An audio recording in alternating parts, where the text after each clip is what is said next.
எல்லாருக்கும் ஹாய், நான் உங்க Ilaiyaraaja. Welcome to trading mind Tamil. The intelligent investor புக்கோட சாப்டர் 1ல இருக்கிற முக்கியமான விஷயங்களை பத்தி டீடைல்டா இந்த வீடியோல பார்க்கலாம். இந்த சீரிஸோட பிளேலிஸ்ட் லிங்க் கீழ டிஸ்கிரிப்ஷன்ல கொடுத்திருக்கேன், மறக்காம செக் பண்ணி பாருங்க. இந்த மாதிரி வீடியோஸை ரெகுலரா மிஸ் பண்ணாம பார்க்க நம்மளோட சேனலை சப்ஸ்கிரைப் பண்ணி பக்கத்துல இருக்க பெல் ஐகானையும் பிரஸ் பண்ணி வச்சுக்கோங்க.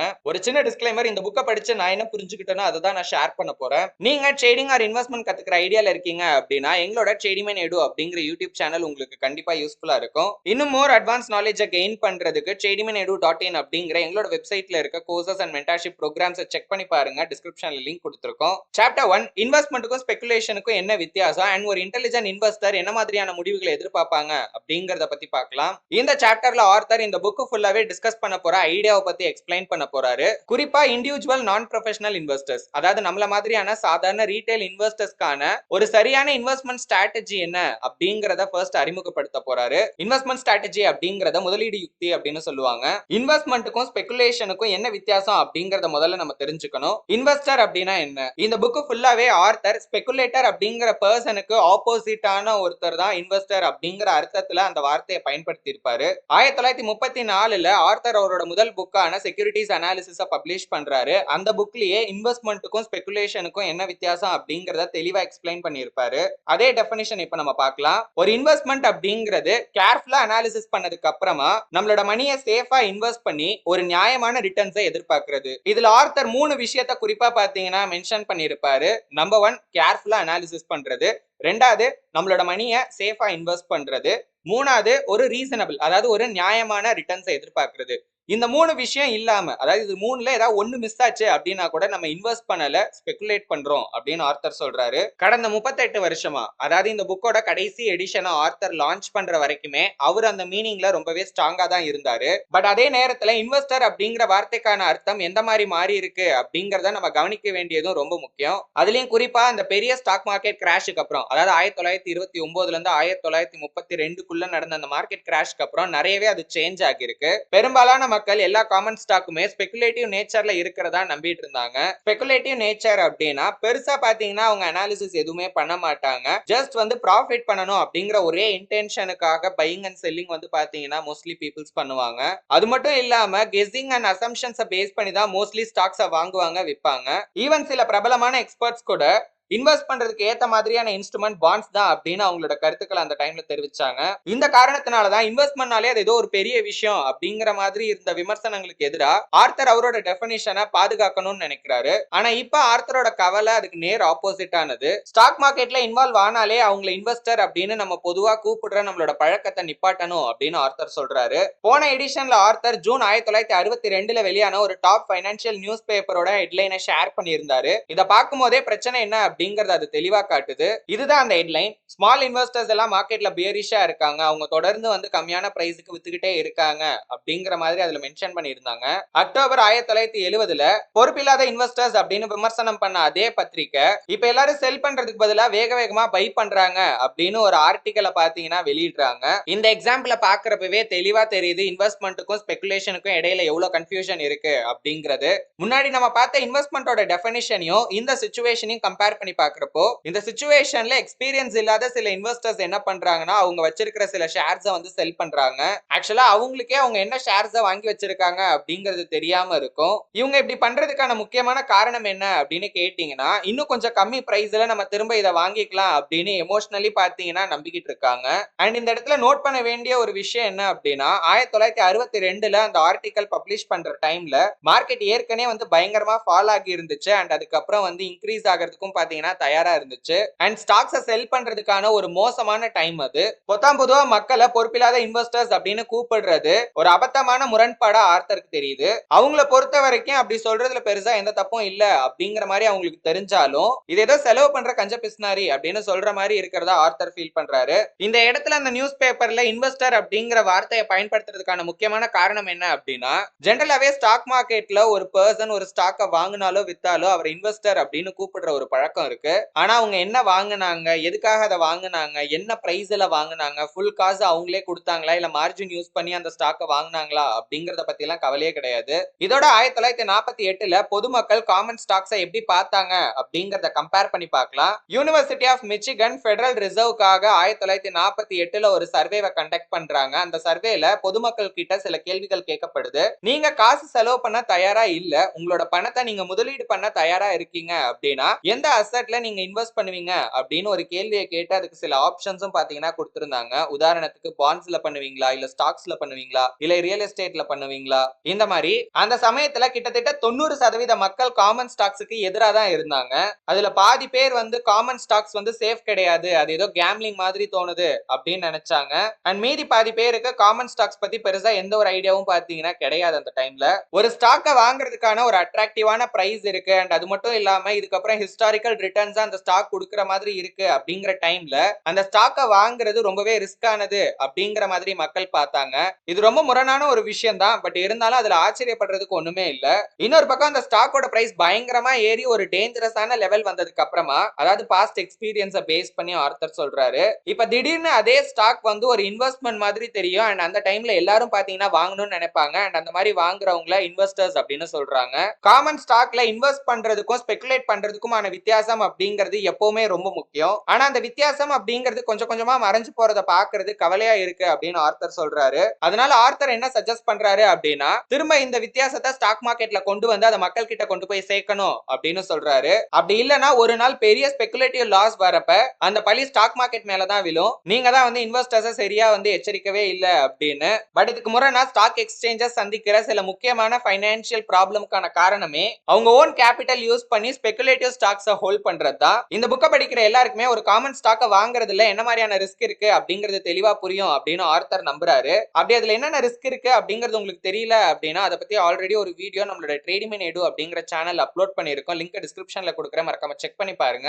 இந்த ரிஸ்க் அப்படிங்கிறது நம்ம ப்ராஃபிட் பண்ணக்கூடிய இடத்துல இயற்கையாவே பாத்தீங்கன்னா கூடவே வர ஒரு விஷயம். நம்ம ஒரு இன்வெஸ்ட்மெண்ட் டிசிஷன் எடுக்கிறதுக்கு முன்னாடி இந்த ரிஸ்க் அண்ட் ரிவார்ட் ரெண்டையுமே நம்ம கவனமா கன்சிடர் பண்ணணும். ஆர்த்தர் சொல்ல வர விஷயம் என்ன அப்படின்னா, ஒரு காமன் ஸ்டாக்கை வாங்குறதுக்கான ரிஸ்க் ஃப்ரீ இன்வெஸ்ட்மெண்ட் ஸ்ட்ராட்டஜி அப்படிங்கிற ஒரு விஷயம் இந்த உலகத்திலே கிடையாது. அதே மாதிரி ஒரு ஸ்டாக்கை ஒரு குறிப்பிட்ட பிரைஸ்ல வாங்கினதுக்கு அப்புறமா அந்த பிரைஸுக்கு கம்மியா அந்த ஸ்டாக் போகவே போகாது அப்படிங்கிற மாதிரி நினைக்கிறது நியாயமே கிடையாது. அண்ட் மார்க்கெட்டை பொறுத்த வரைக்கும் அதுக்கு எந்த கேரண்டியும் கிடையாது. நீங்க இந்த பிரைஸ்க்கு வாங்கிருக்கீங்க, இதுக்கு கம்மியா அந்த ஸ்டாக் போகவே போகாது அப்படின்னு சொல்றதுக்கு பல சிச்சுவேஷன்ஸ்ல இன்வெஸ்டர்ஸ் அவங்களோட ஸ்டாக் ஹோல்டிங்ல நடக்கிற சில ஸ்பெகுலேஷன்ஸை கண்டிப்பா ஏத்துக்கிட்டு தான் ஆகணும். அந்த மாதிரியான ரிஸ்கை முடிஞ்ச அளவுக்கு கம்மி பண்றதும், பைனான்சியலியும் சரி மென்டலாவும் சரி அதை ஏத்துக்க தயாரா இருக்கிறதும் நம்மளோட பொறுப்பு. சில சமயங்கள்ல இந்த நெகட்டிவ் அவுட்கம் அப்படிங்கிறது கொஞ்ச நாளைக்கு தான் இருக்கும். பட் சில டைம் பாத்தீங்கன்னா அது ரொம்ப நாளைக்கு கூட இருக்கலாம். எல்லாத்துக்குமே பாத்தீங்கன்னா நம்ம தயாரா இருக்கணும். இயற்கையாவே ஸ்டாக்ஸ்ல சில ஸ்பெகுலேஷன் பாத்தீங்கன்னா நடக்கும். பட் அதுக்கும் அந்த டைம்ல ஸ்டாக்ஸ்ல நடந்த ஸ்பெகுலேஷனுக்கும் இடையில இருக்கிற வித்தியாசத்தை நம்ம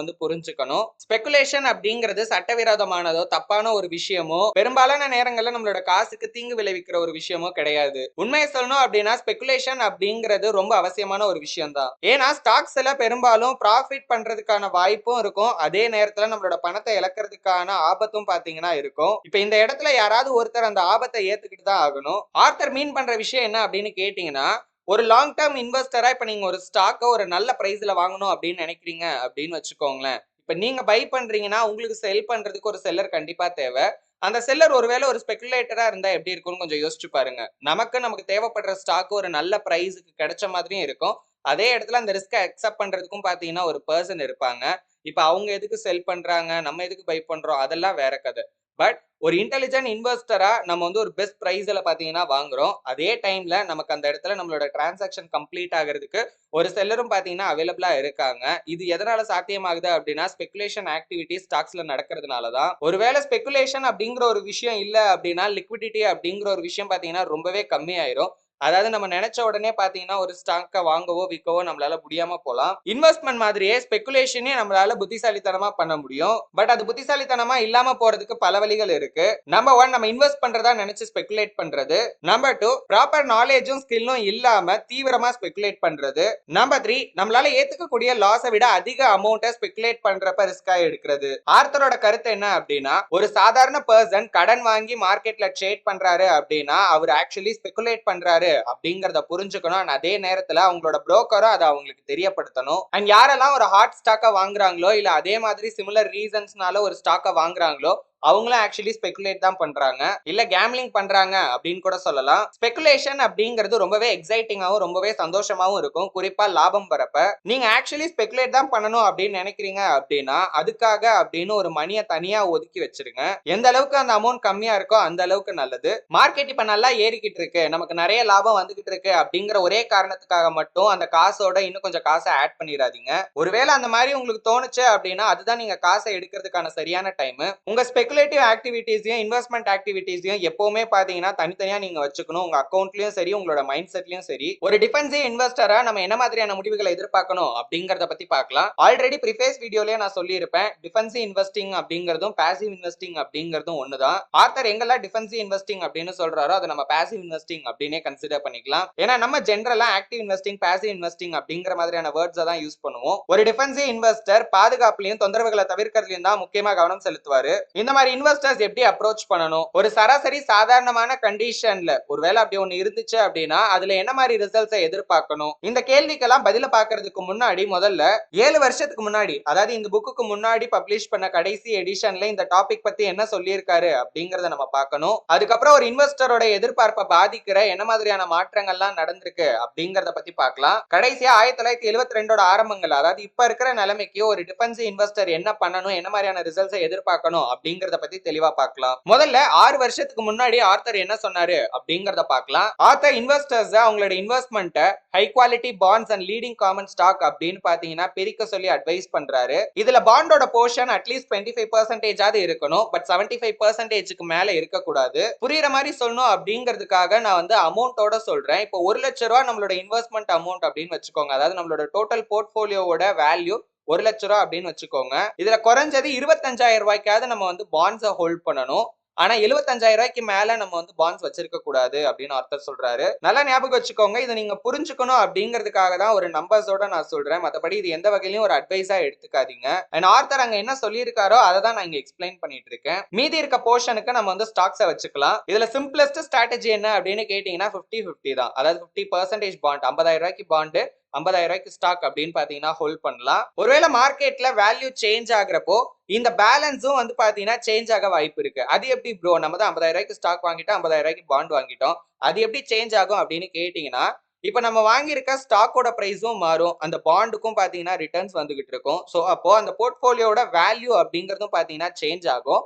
அப்ப இந்த பேலன்ஸ் அப்படிங்கிறது, அதாவது இந்த 50-50 அப்படிங்கிற போர்ஷன் பாத்தீங்கன்னா சேஞ்ச் ஆக வாய்ப்பு இருக்கு. உதாரணத்துக்கு இப்ப ஸ்டாக்கோட ரேட் வந்து பயங்கரமா வந்து ஏறிட்டு இருக்கு, நம்ம வந்து ஹோல்ட் பண்ற ஸ்டாக்ஸ் அப்படின்னு வச்சுக்கோங்களேன். இப்போ அந்த ஸ்டாக்ஸ் போர்ஷன்ல நம்ம இன்வெஸ்ட் பண்ண மணி நல்லா க்ரோ ஆகிருக்கும். இப்ப நம்ம டோட்டல் போர்ட்போலியோல ஸ்டாக்ஸோட போர்ஷன் வந்து 50%ல இருந்து 60%, 65% அப்படின்னு அதிகமாகி இருக்கும். இந்த மாதிரி நம்ம போர்ட்போலியோல ஒரு 5% ஸ்டாக்ஸுக்கும் பாண்ட்ஸுக்கும் டிஃபரன்ஸ் வந்துச்சு அப்படின்னாலே நம்ம அந்த இடத்துல அட்ஜஸ்ட்மெண்ட் பண்ணணும் அப்படின்னு ஆர்த்தர் சொல்றாரு. ஒருவேளை இப்ப ஸ்டாக் மார்க்கெட் வந்து பயங்கரமா இன்க்ரீஸ் ஆகிருச்சு, ஒரு ஹை வேல்யூல இருக்கு அப்படின்னா இந்த போர்ஷனை வந்து நம்ம 25 வந்து பாத்தீங்கன்னா குறைச்சிக்கலாம். அதாவது அந்த டைம்ல ஸ்டாக்ஸை கொஞ்சம் செல் பண்ணிட்டு நம்மளோட போர்ட்போலியோல ஸ்டாக்ஸோட போர்ஷனை 25 கம்மி பண்ணிடலாம். இல்ல மார்க்கெட் வந்து படுபயங்கரமா வந்து ஃபால் ஆகிட்டே இருக்கு, நல்ல நல்ல ஸ்டாக்ஸ் எல்லாம் வந்து நல்ல சீப்பான பிரைஸ்ல இருக்கு அப்படின்னா அந்த இடத்துல அகைன் நம்ம ஸ்டாக்ஸை பை பண்றதுக்கு கன்சிடர் பண்ணலாம். அண்ட் நம்மளோட போர்ட்போலியோல 75% அளவுக்கு நம்ம வந்து ஸ்டாக்ஸை ஹோல்ட் பண்ணலாம். 1965ல ஹை குவாலிட்டி டாக்ஸ் இருக்கிற பாண்ட்ஸ்ல 4.5% இன்ட்ரெஸ்டும் டாக்ஸ் இல்லாத பாண்ட்ஸ்ல 3.25% இன்ட்ரெஸ்டும் பாத்தீங்கன்னா இன்வெஸ்டர்ஸ் ஏர்ன் பண்ணிட்டு இருந்தாங்க.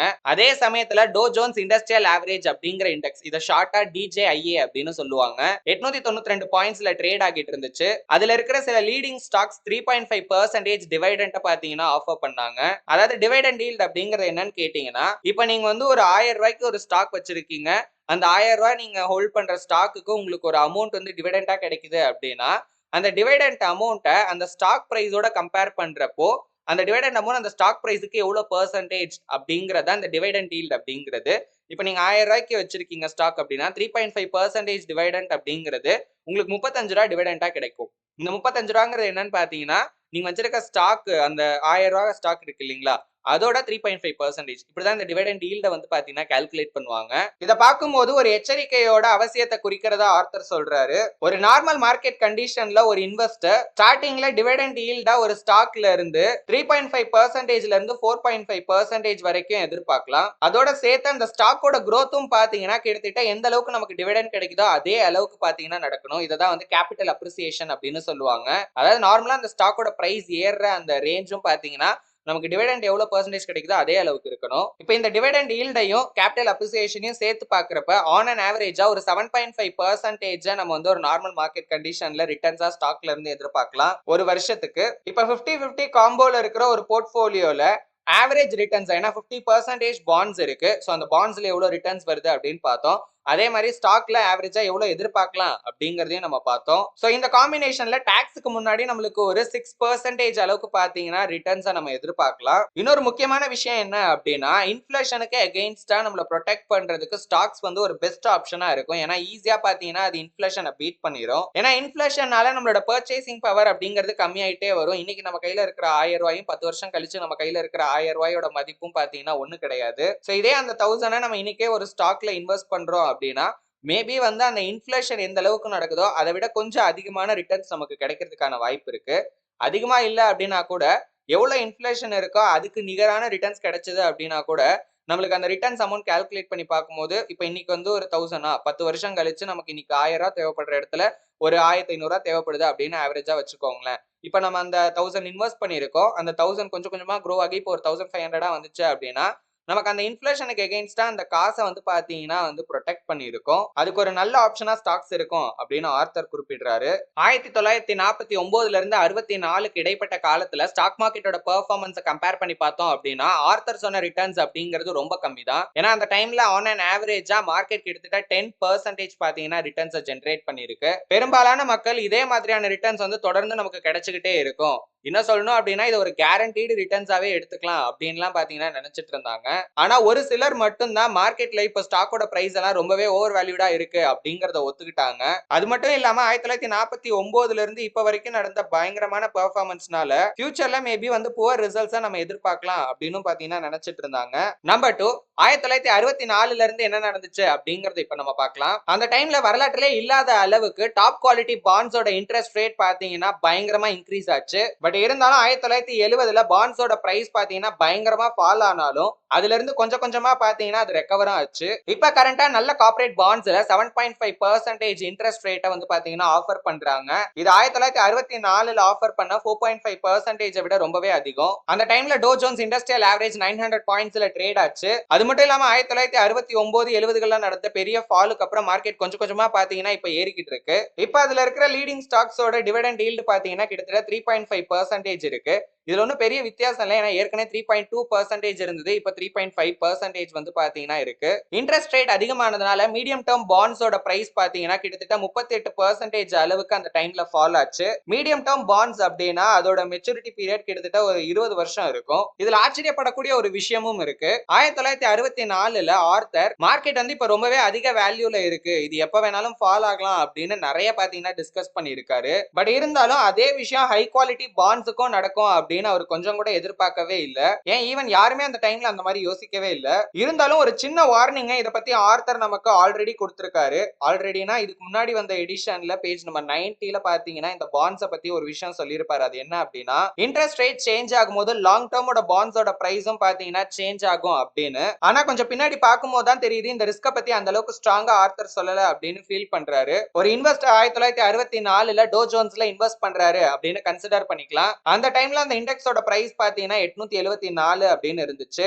அதுல இருந்து ஒரு 7 வருஷம் கழிச்சு பாத்தீங்கன்னா கிட்டத்தட்ட ஒரு சின்ன ப்ராஃபிட்ட தான் அந்த இன்வெஸ்டர் பண்ணிருப்பாரு. இந்த இடைப்பட்ட காலத்துல 1970ல இருக்கிறதுலே ரொம்ப கம்மியான பிரைஸுக்கு டோ ஜோன்ஸ் பாத்தீங்கன்னா ட்ரேட் ஆச்சு 631 அப்படிங்கிற பிரைஸ்ல. பட் ஆனா அந்த லாஸ் அப்படிங்கிறது ஹை குவாலிட்டி பாண்ட்ஸ்ல நடந்த லாஸை கம்பேர் பண்ணும்போது ரொம்ப கம்மியான ஒரு அமௌண்டா தான் இருந்திருக்கும். இதே இன்னொரு பக்கம் நான் வந்து சேஃபான இன்வெஸ்ட்மெண்ட்ல தான் இன்வெஸ்ட் பண்ணுவேன் அப்படின்னு அவங்க நினைச்சு கவர்மெண்டோட சேவிங்ஸ் பாண்ட்ல இல்ல ஷார்ட் டேர்ம் கார்ப்பரேட் பாண்ட்ஸ்ல இல்ல ஒரு சேவிங்ஸ் அக்கௌண்ட்ல இன்வெஸ்ட் பண்ணியிருந்தாங்க அப்படின்னா அவங்க இன்வெஸ்ட் பண்ண பிரின்சிபல் கேபிட்டலை வந்து பாத்தீங்கன்னா அவங்க லாஸ் பண்ணியிருக்க மாட்டாங்க. பட் ஆனா ஸ்டாக்ஸை கம்பேர் பண்ணும்போது இன்ட்ரெஸ்ட்ல இருந்து மட்டுமே அதிக ரிட்டர்ன்ஸ் அவங்க ஜென்ரேட் பண்ணியிருப்பாங்க. இந்த ரீசனால தான் 1964ல ஒரு காமன் ஸ்டாக்கை கம்பேர் பண்ணும்போது இந்த கேஷ் ஈக்குவலன்ஸ் வந்து ஒரு பெட்டரான இன்வெஸ்ட்மெண்ட் ஆப்ஷனா பாத்தீங்கன்னா இருந்துச்சு. கேஷ் ஈக்குவலன்ஸ் அப்படிங்கிறது வேற ஒன்றும் இல்லை, இந்த பாண்ட்ஸை தான் ஆர்த்தர் மீன் பண்றாரு. ஸ்டாக்ஸை கம்பேர் பண்ணும்போது இது நல்ல ரிட்டர்ன்ஸையும் ஜென்ரேட் பண்ணுச்சு. அட் த சேம் டைம் நமக்கு இன்ஃபிளேஷனையும் பாத்தீங்கன்னா பீட் பண்ணிருக்கு. மணி மார்க்கெட்ல நடந்த ஒரு சேஞ்ச்னால லாங் டேர்ம் பாண்ட்ஸோட பிரைஸ் வந்து பயங்கரமா ஃபால் ஆச்சு. இந்த கஷ்டமான நேரத்துல கூட ஒரு தனிப்பட்ட இன்வெஸ்ட்மெண்ட் ஸ்ட்ராட்டஜில நேரடியா எந்த விதமான பாதிப்பையும் அது ஏற்படுத்தல. ஸ்டாக்கோட பிரைஸ் எந்த அளவுக்கு அன்பிரிடிக்டபிள் ஆனது அப்படிங்கிறதுக்கான இன்னொரு எக்ஸாம்பிள் இது. நார்மலாவே ஸ்டாக்கோட பிரைஸை கம்பேர் பண்ணும்போது பாண்ட்ஸோட பிரைஸ் அப்படிங்கிறது ரொம்ப கம்மியா தான் ஃபிளக்சுவேட் ஆகும். அதனால இன்வெஸ்டர்ஸ் பிரைஸ் சேஞ்ச் ஆகிறத பத்தி கவலையே படாம எந்த ஒரு மெச்சூரிட்டியில இருக்கிற பாண்ட்ஸ்ல வேணாலும் பாத்தீங்கன்னா இன்வெஸ்ட் பண்ணுவாங்க. பட் இருந்தாலும் இந்த பேட்டர்ன்ல சில விதிவிலக்கும் இருக்கு. அப்படி ஒரு சம்பவம் தான் 1964க்கு அப்புறம் நடந்தது. பாண்ட்ஸோட பிரைஸ் எப்படி சேஞ்ச் ஆகும் அப்படிங்கறத பத்தி வேற ஒரு சாப்டர்ல நம்ம டீடைல்டா பார்க்கலாம். நம்பர் 3, 1971 கடைசியிலையும் 1972 ஆரம்பங்கள்லயும் நம்மளோட எதிர்பார்ப்பு அண்ட் கொள்கை என்ன அப்படிங்கறத பத்தி பார்க்கலாம். 1971 கடைசியில நல்ல நம்பகத்தன்மையான மீடியம் டேர்ம் கார்ப்பரேட் பாண்ட்ஸ் வந்து இது வந்து டாக்ஸ் இருக்கிற பாண்ட்ஸ், ஓகேங்களா, இது வந்து 8% அளவுக்கு இன்ட்ரெஸ்ட் ரேட் ஆஃபர் பண்ணிருக்காங்க. சில டாக்ஸ் ஃப்ரீ கவர்மெண்ட் பாண்ட்ஸ்ல 5.7% அளவுக்கு இன்ட்ரெஸ்ட் ப்ரொவைட் பண்ணிருக்காங்க. அண்ட் இன்னும் சில ஷார்ட் டேர்ம் கவர்மெண்ட் பாண்ட்ஸ்ல 6% அளவுக்கு இன்ட்ரெஸ்ட் வந்து ஆஃபர் பண்ணிருக்காங்க அந்த சமயத்துல. அண்ட் மோஸ்ட்லி அதோட மெச்சூரிட்டி பீரியட் அப்படிங்கிறது பாத்தீங்கன்னா 5 வருஷம் தான் இருக்கும். கவர்மெண்ட் பாண்ட்ஸை பொறுத்த வரைக்கும் இன்வெஸ்டர்ஸ்க்கு எந்த கவலையும் இல்லை. ஏன்னா அவங்க இன்வெஸ்ட் பண்ண மணி ஃபுல்லாவே கிடைச்சிடும். அதோட சேர்த்து அந்த இன்ட்ரெஸ்டும் பாத்தீங்கன்னா கிடைச்சிரும். ஏன்னா கவர்மெண்ட் வந்து இன்வெஸ்டர்ஸை ஏமாத்த மாட்டாங்க, ஏமாத்தவும் கூடாது. அப்படி இருந்துச்சுன்னா அது அவங்களுக்கு ஒரு பெரிய கெட்ட பேர் ஆயிரும். இதுதான் கவர்மெண்ட் பாண்ட்ஸுக்கும் கார்ப்பரேட் பாண்ட்ஸுக்கும் இருக்கிற ஒரு பெரிய வித்தியாசம். ஏன்னா இப்போ ஒரு கார்ப்பரேட்டுக்கு நம்ம கடன் கொடுக்குறோம், அவங்க கிட்ட இருந்து நம்ம அந்த கடன் பத்திரத்தை வாங்குறோம் அப்படின்னா ஒருவேளை நம்ம கொடுத்த கடனை அவங்க திரும்ப நம்ம கிட்ட கொடுக்காம போறதுக்கான வாய்ப்பும் இருக்கு, ஓகேங்களா, அந்த ரிஸ்க்கும் இருக்கு. ஆனா அந்த ரிஸ்க் அப்படிங்கிறது கவர்மெண்ட் பாண்ட்ஸ்ல இருக்காது. அதே டைம்ல டோ ஜோன்ஸ் பாத்தீங்கன்னா கிட்டத்தட்ட 900 அப்படிங்கிற பாயிண்ட்ஸ் கிட்ட ட்ரேட் ஆகிட்டு இருந்துச்சு. அண்ட் அதுல இருக்கிற லீடிங் ஸ்டாக்ஸ்ல ஜஸ்ட் 3.5% தான் டிவிடெண்ட் ஈல்டும் ஆஃபர் பண்ணிட்டு இருந்தாங்க. வழக்கம் போல ஒரு இன்வெஸ்டர் அவரோட மணியை ஹை குவாலிட்டி பாண்ட்ஸ், அதாவது சேஃப் இன்ஸ்ட்ருமெண்ட்டுக்கும் டாப் ஸ்டாக்ஸுக்கும் இடையில எப்படி ஸ்பிளிட் அப் பண்ணணும் அப்படிங்கறத டிசைட் பண்ணணும் அப்படின்னு வச்சுக்கலாம். இப்ப இருக்கிற கரண்ட் மார்க்கெட் சிச்சுவேஷன்ல அந்த இன்வெஸ்டர் என்ன பண்ணுவாரு, அதுலயும் குறிப்பா அந்த இன்வெஸ்டருக்கு இதுக்கப்புறம் மார்க்கெட் பெருசா ஏறும் இறங்கும் அப்படின்னு எந்த விதமான நம்பிக்கையும் இல்லாதப்போ இதே மாதிரி மார்க்கெட் ஸ்டேபிளா இருந்துச்சு அப்படின்னா ஒரு டிஃபென்சிவ் இன்வெஸ்டர் ஸ்டாக்ஸ்லயே இருக்கலாம் அப்படின்னு டிசைட் பண்ணிடுவாரு. ஏன்னா அதுல ஆல்ரெடி வந்து பாத்தீங்கன்னா 3.5% வந்து டிவிடெண்ட் ஈல்ட் இருக்கு. அட் த சேம் டைம் வருஷத்துக்கு 4% அந்த ஸ்டாக் வந்து பாத்தீங்கன்னா க்ரோவும் ஆகுது. ஆக்சுவலா ஒரு ஸ்டாக் growth அப்படிங்கிறது மெயினா எதை டிபெண்ட் பண்ணி இருக்கு அப்படின்னா அந்த கம்பெனி ஜெனரேட் பண்ற ப்ராஃபிட்டை அந்த பிசினஸ்லயே ரீஇன்வெஸ்ட் பண்றப்பதான் அந்த 4% growth-ஐயும் நம்ம எதிர்பார்க்கலாம். ஆக்சுவலி இதை பத்தி ஆத்த பின்னாடி ஒரு சாப்டர்ல டீடைல்டாவே டிஸ்கஸ் பண்ணிருக்காரு. இதுக்கு என்ன அர்த்தம்னா இப்போ வந்து டிவிடெண்ட் கொடுக்குறாங்க அப்படிங்கிறப்போ அது வந்து அந்த கம்பெனி ப்ராஃபிட் பண்றதுல இருந்து ஒரு பார்ட்டை தான் கொடுக்குறாங்க. இது வந்து ஒரு வகையில நல்லது, ஒரு வகையில பாத்தீங்கன்னா கெட்டதுதான். ஒரு வகையில நல்லது அப்படின்னா இன்வெஸ்டர்ஸ்க்கு வந்து ஒரு ப்ராஃபிட், அடிஷனல் ப்ராஃபிட் மாதிரி. அது கெட்டது என்ன அப்படின்னு கேட்டீங்கன்னா இப்ப அந்த ப்ராஃபிட்டே அவங்க பிசினஸ்ல இன்வெஸ்ட் பண்ணி பிசினஸ் இன்னும் நல்லா எக்ஸ்பேண்ட் ஆச்சு அப்படின்னா அந்த பிசினஸோட growth நல்லா இருக்கும். அதனால அந்த ஷேரோட பிரைஸ் வந்து பாத்தீங்கன்னா இன்க்ரீஸ் ஆகும். சோ என்ன விஷயம்னா ஒரு வகையில இன்வெஸ்டருக்கு அது டிவிடெண்ட் ஈல்டா கிடைக்குது, இல்ல அப்படின்னா கம்பெனியோட growth, இல்ல ரெண்டுமே இருக்கும், சரிங்களா. பட் ஆத்தர் என்ன சொல்ல வர்றாருன்னா ஒருவேளை அந்த growth நம்ம ஒரு நல்ல பெர்சன்டேஜ்க்கு எதிர்பார்க்கணும்னா அதுக்கு மெயினா அந்த கம்பெனி அவங்க ப்ராஃபிட்டா அந்த பிசினஸ்லயே திரும்ப ரீஇன்வெஸ்ட் பண்ணணும் அப்படின்னு சொல்ல வராரு. சோ மொத்தமா நம்ம கால்குலேட் பண்ணி பார்த்தோம் அப்படின்னா டாக்ஸுக்கு முன்னாடி ஒரு ஆவரேஜா 7.5% அளவுக்கு ஸ்டாக்ஸ்ல ரிட்டர்ன்ஸ் இருக்கு. பட் இருந்தாலும் டாப் கிரேட் பாண்ட்ஸை கம்பேர் பண்ணும்போது அதை விட இது கொஞ்சம் கம்மி தான். இதே நம்ம டாக்ஸ் எல்லாம் கால்குலேட் பண்ணி அதுக்கப்புறம் வர ரிட்டர்ன்ஸை கால்குலேட் பண்ணோம் அப்படின்னா அது ஒரு 5.3% அளவுக்கு தான் இருக்கும். இது கிட்டத்தட்ட டாக்ஸ் இல்லாத மீடியம் டேர்ம் பாண்ட்ஸ் இப்ப ஆஃபர் பண்ற ரிட்டர்ன்ஸ்க்கு ஈக்குவலன்ட் ஆனது. 1964ல ஆர்த்தர் பண்ண அனாலிசிஸை கம்பேர் பண்ணி பார்க்கிறப்போ பாண்ட்ஸை கம்பேர் பண்ணி பார்க்கிறப்போ ஸ்டாக்ஸ் அந்த அளவுக்கு ஒரு கவர்ச்சிகரமானதா இல்ல. இதுக்கு முக்கியமான காரணமே 1964ல இருந்து ஸ்டாக்ஸ்ல வந்த டிவிடெண்ட் ஈல்ட விட பாண்ட்ஸ்ல கொடுத்த இன்ட்ரெஸ்ட் ரேட் வந்து அதிகமா இருந்தது தான். அண்ட் அது மட்டும் இல்லாம பாண்ட்ஸை பொறுத்த வரைக்கும் இன்ட்ரெஸ்ட் பேமெண்ட்டும் சரி நம்மளோட கேபிட்டலோட ரீபேமெண்ட்டும் சரி ரொம்ப செக்யூரா இருக்கும் நல்ல நல்ல பாண்ட்ஸ்ல. அதாவது என்ன அர்த்தம் அப்படின்னா ஃபர்ஸ்ட் நம்ம பாண்ட்ஸும் ஸ்டாக்ஸும் என்ன அப்படிங்கறத தெளிவா புரிஞ்சுக்கணும். பாண்ட்ஸ் அப்படிங்கிறது நம்ம ஒரு கம்பெனிக்கோ இல்ல கவர்மெண்ட்டுக்கோ பாத்தீங்கன்னா கடன் கொடுக்குறோம், நம்ம கடன் கொடுக்குறோம், அதுக்கு அவங்க கொடுக்கறதா பாண்ட்ஸ், கடன் பத்திரம் அப்படின்னு சொல்லுவாங்க. இது வந்து ஒரு ப்ராமிஸ் மாதிரி. அதாவது இப்போ நான் வந்து கடன் வாங்குறேன்னு வச்சுக்கோங்க, நான் ஒரு கம்பெனி நடத்துறேன். நீங்க வந்து எனக்கு காசு குடுக்குறீங்க. அதுக்கு நான் உங்களுக்கு பாண்ட்ஸ குடுக்குறேன். எனக்கு இவ்ளோ காசு குடுங்க. நான் உங்களுக்கு வந்து இவ்ளோ இன்ட்ரெஸ்ட் பே பண்றேன். இவ்ளோ டைமுக்கு அப்புறம் நான் நீங்க குடுத்த காசையும் அப்படியே ரிட்டர்ன் பண்ணிடுறேன் அப்படின்னு சொல்றேன். இதுல உங்களுக்கு என்ன லாபம்னா அந்த இன்ட்ரெஸ்ட். சரிங்களா? இப்ப இந்த ப்ராமிஸ நான் அப்படியே கீப் அப் பண்றேன்னா, நான் 1 வருஷத்துக்கு வாங்குறேன்னு வச்சுக்கலாம். ஓகேங்களா? நான் ஒரு 5% இன்ட்ரெஸ்ட் குடுக்குறேன்னா, நீங்க ரூ. 1,00,000 என்கிட்ட குடுக்குறீங்க. அதுக்கான பாண்ட்ஸ நான் உங்ககிட்ட குடுக்குறேன். 1 வருஷம் கழிச்சு அந்த ரூ. 1,00,000 நான் அப்படியே குடுத்துர்றேன். அந்த இன்வெஸ்ட் பண்ணதுக்காக 5% இன்ட்ரெஸ்ட்டையும் பார்த்தீங்கன்னா, நான் உங்களுக்கு குடுத்துறேன். இப்படிதான் ஆக்சுவலி சிம்பிளா பாண்ட்ஸ் அப்படிங்கிறது ஒர்க் ஆகும். இப்போ இதுல நம்ம கேட்கிறப்பயே வந்து நெறைய சேஃப்டி இருக்க மாதிரி இருக்கும். ஓகேங்களா? நான் குடுக்குறேன். ஒரு டைமுக்கு அப்புறம் எனக்கு நான் குடுத்த காசு அப்படியே வந்துருது. அதே நேரத்துல எனக்கு ஒரு இன்ட்ரெஸ்ட்டும் கிடைச்சிருது அப்படிங்கிற மாதிரி உங்களுக்கு தோணலாம். பட் என்னன்னா இதுலயும் நெறைய ரிஸ்க் இருக்கதான் செய்யுது. சரிங்களா? அதனால தான் இந்த இடத்துல ஆர்த்தர் வந்து குட் பாண்ட்ஸ் அப்படின்னு வந்து மென்ஷன் பண்ணியிருக்காரு. சோ ஏன்னா அதுல வந்து நம்ம எதிர்பார்க்கலாம். ஓகே கொஞ்சம் செக்யூரா இருக்கு. உதாரணத்துக்கு இப்ப கவர்ன்மெண்ட் பாண்ட்ஸ் எல்லாம் எடுத்துக்கிட்டீங்கன்னா, அவங்க வந்து நம்ம காசை ஏமாத்துறதுக்கு வாய்ப்பு பார்த்தீங்கன்னா ரொம்ப ரொம்ப ரொம்ப கம்மி. ஆக்சுவலி அவங்க ஏமாத்தக்கூடாது. ஓகேங்களா? ஆனா இதே ஸ்டாக்க எடுத்துக்கிட்டீங்கன்னா, அது மார்க்கெட் லிங்க்டு அசெட் அப்படின்னு சொல்லுவாங்க. அதாவது மார்க்கெட் ஃப்ளக்சுவேஷன் அப்படிங்கிறது அங்க இருக்கும். ஏன்னா இப்போ ஒரு ஸ்டாக் வந்து கண்டிப்பா ஏறும், இறங்கும் அப்படின்னு நம்மளால எதுவுமே சொல்லிற முடியாது. எவ்வளவு வேணாலும் நம்ம ஃபண்டமெண்டல் அனாலிசிஸ் பண்ணலாம். அந்த பிசினஸோட குரோத் எந்த அளவுக்கு வேணாலும் இருக்கலாம். பட் எது எப்படி இருந்தாலுமே மார்க்கெட் சென்டிமெண்ட்ட பொறுத்து தான் அந்த ஸ்டாக்கோட குரோத் அப்படிங்கிறது இருக்கு. அந்த கம்பெனி எப்படி வந்து பிசினஸ் பண்றாங்களோ, அத பொறுத்து தான் அவங்க எவ்வளவு ப்ராஃபிட் ஜெனரேட் பண்றாங்கங்கிறது இருக்கு. அத பொறுத்து தான் அவங்க எவ்வளவு டிவிடெண்ட் குடுக்குறாங்க அப்படிங்கிறது எல்லாமே இருக்கு. ஆக்சுவலி இதையும் ஒரு காரணமா எடுத்துக்கலாம். ஸ்டாக்ஸ விட பாண்ட்ஸ் வந்து ஒரு பெட்டரான இன்வெஸ்ட்மென்ட் ஆப்ஷனா தோன்றதுக்கு. இதனால தான் 1971 கடைசியில ஸ்டாக்ஸ விட பாண்ட்ஸ் ஒரு பெட்டரான இன்வெஸ்ட்மென்ட் ஆப்ஷனா இருந்தது. ஒருவேளை ஆர்த்தர் அத முழுசா அக்செப்ட் பண்ணி இருந்தாரு அப்படின்னா, அவரே டிஃபென்சிவ் இன்வெஸ்டரா அவங்களோட மொத்த காசையும் எடுத்துட்டு போய் பாண்ட்ஸ்ல இன்வெஸ்ட் பண்ணுங்க அப்படிங்கிற மாதிரி அட்வைஸ் பண்ணியிருப்பாரு. அண்ட் ஸ்டாக்ஸை பொறுத்த வரைக்கும் நம்ம எதிர்பார்க்கிற அளவுக்கு அதாவது நமக்கு ஃபேவரபிளான ஒரு ரிட்டர்ன்ஸ் அது கொடுக்குற வரைக்குமே ஸ்டாக்ஸ்ல எந்த விதமான இன்வெஸ்ட்மெண்ட்டும் பண்ண வேணாம் அப்படின்னு சொல்லியிருப்பாரு. பட் இருந்தாலும் இப்ப இருக்கிற சுச்சுவேஷனை மட்டும் பார்த்து நம்ம ஸ்டாக்ஸை விட பாண்ட்ஸ் தான் பெட்டர் அப்படின்னு சொல்லிட முடியாது. அண்ட் இப்ப இருக்கிற இன்ஃபிளேஷனை பத்தி நம்ம யோசிச்சு பார்த்தோம் அப்படின்னா அகைன் அதுவும் பாத்தீங்கன்னா பாண்ட்ஸை தான் சப்போர்ட் பண்ணும். இன்னொரு சாப்டர்ல ஆர்த்தர் ஏன் வந்து ஸ்டாக்ஸ் எப்பவுமே பாண்ட்ஸை விட ஒரு பெட்டரான ஆப்ஷனா இருக்காது அப்படிங்கறத எக்ஸ்பிளைன் பண்றதுக்காக அமெரிக்காவோட இன்ஃபிளேஷன் ஹிஸ்டரியை எக்ஸ்பிளைன் பண்ணி நமக்கு சொல்ல போறாரு. அதோட ஸ்டாக்ஸ் அண்ட் பாண்ட்ஸ் இது வரைக்கும் ஹிஸ்டாரிக்கலா என்ன மாதிரி ரிட்டர்ன்ஸ் எல்லாம் ஜெனரேட் பண்ணிருக்கு அப்படிங்கறத கம்பேர் பண்ணி இருந்தாலும் இன்ஃபிளேஷன் அதிகமாகிறதுக்கு இப்பவும் சின்ன வாய்ப்பு இருக்கதான் செய்யுது. கிட்டத்தட்ட அது சாத்தியம் இல்ல அப்படின்னா கூட பட் ஒருவேளை அந்த மாதிரி இன்ஃபிளேஷன் அதிகமாச்சு அப்படின்னா ஸ்டாக்ஸ்ல இருந்து ஒரு பெட்டர் ரிட்டர்ன்ஸ் நம்மளால எதிர்பார்க்க முடியும். இதுக்கான ரீசன் என்னன்னா நமக்கு ரிட்டர்ன்ஸ் வந்து ஒரு பிக்ஸ்டு அமௌண்ட்ல டாலர்ஸ்ல கிடைக்கும். ஓகேங்களா? இன்ஃபிளேஷன் அதிகமாச்சுன்னா டாலரோட பர்ச்சேசிங் பவர் கம்மியாயிரும். நமக்கு மோர் டாலர்ஸ் பாத்தீங்கன்னா கிடைக்கிறதுக்கான வாய்ப்பு இருக்கு. அதுக்கும் இதுக்கும் என்ன ப்ரோ சம்பந்தம் அப்படின்னு கேட்டீங்கன்னா இப்ப இன்ஃபிளேஷன் அதிகமாகறப்ப என்ன ஆகும்னா பீப்புள்ஸ் வந்து மோர் மணியை வந்து யூஸ் பண்ற மாதிரி இருக்கும். ஓகேங்களா? சோ அதனால பிசினஸும் வந்து பாத்தீங்கன்னா பயங்கரமா ரெவென்யூ ஜெனரேட் பண்ணுவாங்க. நல்லாவே போயிட்டு இருக்கும். இது வந்து நார்மலாவே இன்ஃபிளேஷன் அதிகமா இல்ல அப்படின்னா கூட நடக்கிற ஒரு விஷயம் தான். ஓகேங்களா? அதாவது ஒரு நார்மலான ஒரு இன்ஃபிளேஷன் நடக்கிறப்ப கூட இந்த விஷயம் வந்து பாத்தீங்கன்னா ஹிஸ்டாரிக்கலா நடந்துட்டே தான் இருக்கும். சோ கம்பெனியோட ரெவென்யூ ஜாஸ்தி ஆகுது, பிசினஸ் நல்லா க்ரோ ஆகுது அப்படின்னா அதே மாதிரி அந்த கம்பெனியோட ஷேரோட பிரைஸும் பாத்தீங்கன்னா வந்து இன்க்ரீஸ் ஆகிறதுக்கான வாய்ப்பு இருக்கு. கடைசியா இதுல இருக்கிற ரிஸ்க் என்ன அப்படின்னு கேட்டீங்கன்னா இன்னொரு ஸ்டாக் மார்க்கெட் பபிள். அது மட்டும் இல்லாம அந்த டைம்ல ஒரு ஷேரோட ரியல் வேல்யூவை விட அதிகமான பிரைஸுக்கு அது ஷார்ப்பா பாத்தீங்கன்னா ஏறிக்கிட்டே இருக்கும். திடீர்னு வந்து 100% 200% அப்படின்னு ஏறிக்கிட்டே இருக்கும். ஒரு பாயிண்ட்டுக்கு அப்புறம் பாத்தீங்கன்னா டக்குன்னு கிராஷ் ஆகிரும். ஆக்சுவலி இதான் வந்து ஸ்டாக் மார்க்கெட் பபிள் அப்படின்னு சொல்லுவாங்க. இப்ப நம்ம பார்த்த சிச்சுவேஷன்ல ஏதாவது ஒண்ணு நடந்துச்சு அப்படின்னா கூட இப்ப வந்து ஸ்டாக்ஸை விட பாண்ட்ஸ் தான் பெட்டரா ரிட்டர்ன்ஸ் கொடுக்குது அப்படின்னு நினைச்சு தன்னோட 100% கேபிட்டலையும் பாண்ட்ஸ்ல இன்வெஸ்ட் பண்ண ஒரு இன்வெஸ்டர் அதை பார்த்து வருத்தப்படுவாரு. அகைன் நம்ம மெயின் பாயிண்ட் டிஸ்கஸ் பண்ணலாம். ஒரு டிஃபென்சிவ் இன்வெஸ்டருக்கான ஒரு பேலன்ஸ்டு ஸ்ட்ராட்டஜி அப்படிங்கிறது எப்பவுமே சம் அமௌண்ட்டை பாண்ட்ஸ் அண்ட் ஸ்டாக்ஸ் ரெண்டுலயுமே பாத்தீங்கன்னா இன்வெஸ்ட் பண்ணணும். ஏற்கனவே நம்ம வந்து 50-50 அப்படிங்கிற ரேஷியோல ஒரு ஸ்ட்ராட்டஜியை பத்தி பார்த்திருப்போம். ஒன்னு அதே எடுத்துக்கலாம். அப்படி இல்ல அப்படின்னா கூட 25% to 75% அப்படிங்கிற ரேஷியோல வந்து பாத்தீங்கன்னா நம்ம இன்வெஸ்ட் பண்ணலாம். இதுக்கு என்ன அர்த்தம் அப்படின்னா ஸ்டாக்ஸ்லயும் பாண்ட்ஸ்லயும் மினிமம் வந்து 25% ஆஃப் த கேபிட்டல் இன்வெஸ்ட் பண்ணும். மேக்ஸிமம் வந்து 75% தான் இன்வெஸ்ட் பண்ணணும். ஒன்னு ஆர்த்தர் சொல்ற அந்த 50-50 ரேஷியோவே நம்ம அக்செப்ட் பண்ணிக்கலாம். அப்படி இல்லைன்னா இந்த ரேஞ்சுக்குள்ள எந்த ரேஷியோல வேணாலும் நம்ம டிசைட் பண்றதுக்கு ஏத்த மாதிரி நம்ம இன்வெஸ்ட் பண்ணிக்கலாம். இதுல இருக்கிற டிஃபரெண்ட் ஆப்ஷன்ஸ் பத்தி இன்னொரு சாப்டர்ல நம்ம டீடைல்டா டிஸ்கஸ் பண்ணலாம். ஆனா இப்போ ஸ்டாக்ஸ் அண்ட் பாண்ட்ஸை கம்பேர் பண்ணும்போது ரெண்டுமே கிட்டத்தட்ட ஒரே மாதிரியான ரிட்டர்ன்ஸ் தான் கொடுத்துக்கிட்டு இருக்கு.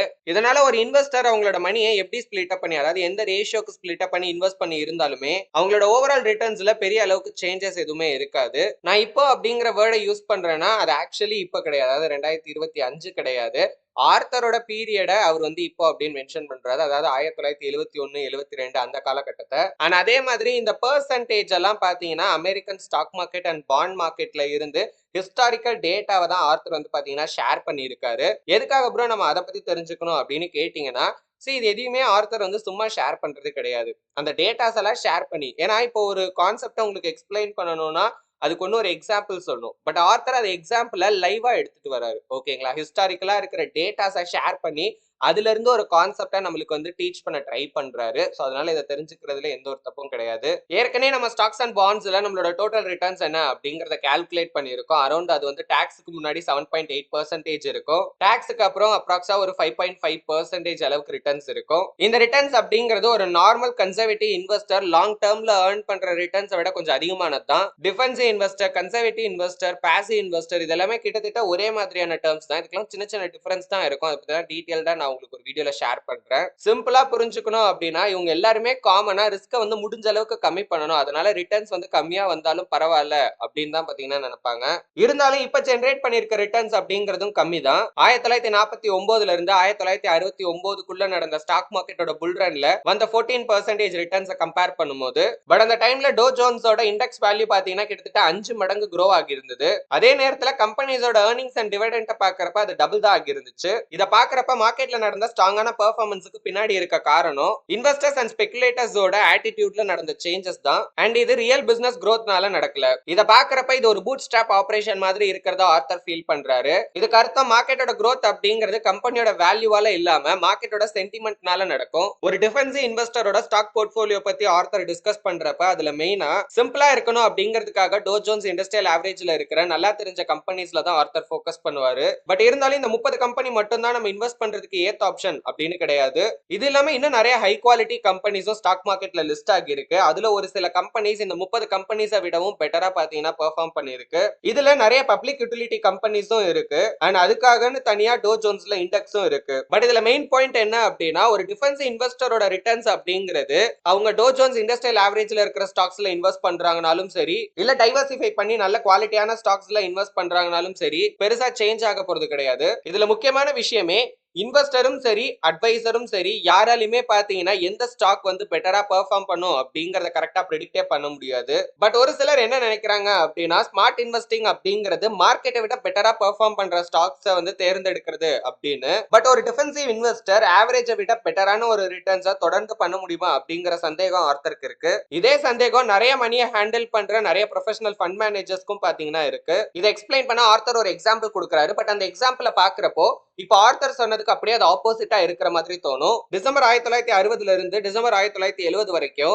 DJIA 616 பாயிண்ட்ஸ்ல இருந்து 839 பாயிண்ட்ஸ்க்கு கிட்டத்தட்ட 36% அளவுக்கு இன்க்ரீஸ் ஆகி இருந்துச்சு. அதே டைம்ல இன்னும் கொஞ்சம் பிராடான இண்டெக்ஸ் ஆன S&P 500 அப்படிங்கிறது 58.11 பாயிண்ட்ல இருந்து 92.15 பாயிண்ட்ஸா இன்க்ரீஸ் ஆகி இருந்துச்சு. கிட்டத்தட்ட 58% அளவுக்கு இதுல வந்து ரிட்டர்ன்ஸ் இருந்துச்சு. இந்த ரிட்டர்ன்ஸை கம்பேர் பண்ணி பாக்குறப்போ DJIA-வை விட S&P 500 வந்து பெட்டரா பெர்ஃபார்ம் பண்ணிருக்கு அப்படிங்கிறது தெளிவா தெரியுது. பட் 1960ல டோ ஜோன்ஸோட டாப் 30 கம்பெனியை விட large mixed group of stocks இருக்கிற S&P 500 பெட்டரா பெர்ஃபார்ம் பண்ணும் அப்படின்னு யார் எதிர்பார்த்திருப்பா? இந்த எக்ஸாம்பிள்ல இருந்து ஒரு விஷயம் நம்மளால தெளிவா புரிஞ்சுக்க முடியும். ஒரு இண்டிவிஜுவல் இன்வெஸ்டரா இருந்தாலும் சரி, இல்ல ஒரு லார்ஜ் இன்ஸ்டிடியூஷன்ல ஒர்க் பண்ற ஒரு ஃபண்ட் மேனேஜரா இருந்தாலும் சரி, ஸ்டாக்கோட பிரைஸ் எப்படி சேஞ்ச் ஆகும் அப்படிங்கறத நம்ப தகுந்த ஒரு வழியில கணிக்கிறது அப்படிங்கிறது ரொம்ப கஷ்டமான ஒரு விஷயம் அப்படிங்கிறது மறுபடியும் ஆர்த்தர் நமக்கு ஒரு முக்கியமான எச்சரிக்கையை கொடுக்கிறாரு. புதுசா ஆஃபர் பண்ற ஸ்டாக்ஸ் இல்ல இது வந்து நல்ல ரிட்டர்ன்ஸை ஜெனரேட் பண்ணி கொடுக்கும் அப்படின்னு ரெக்கமெண்ட் பண்ற ஹாட்டான ஸ்டாக்ஸ் ஜஸ்ட் இதுல எல்லாம் இன்வெஸ்ட் பண்ணி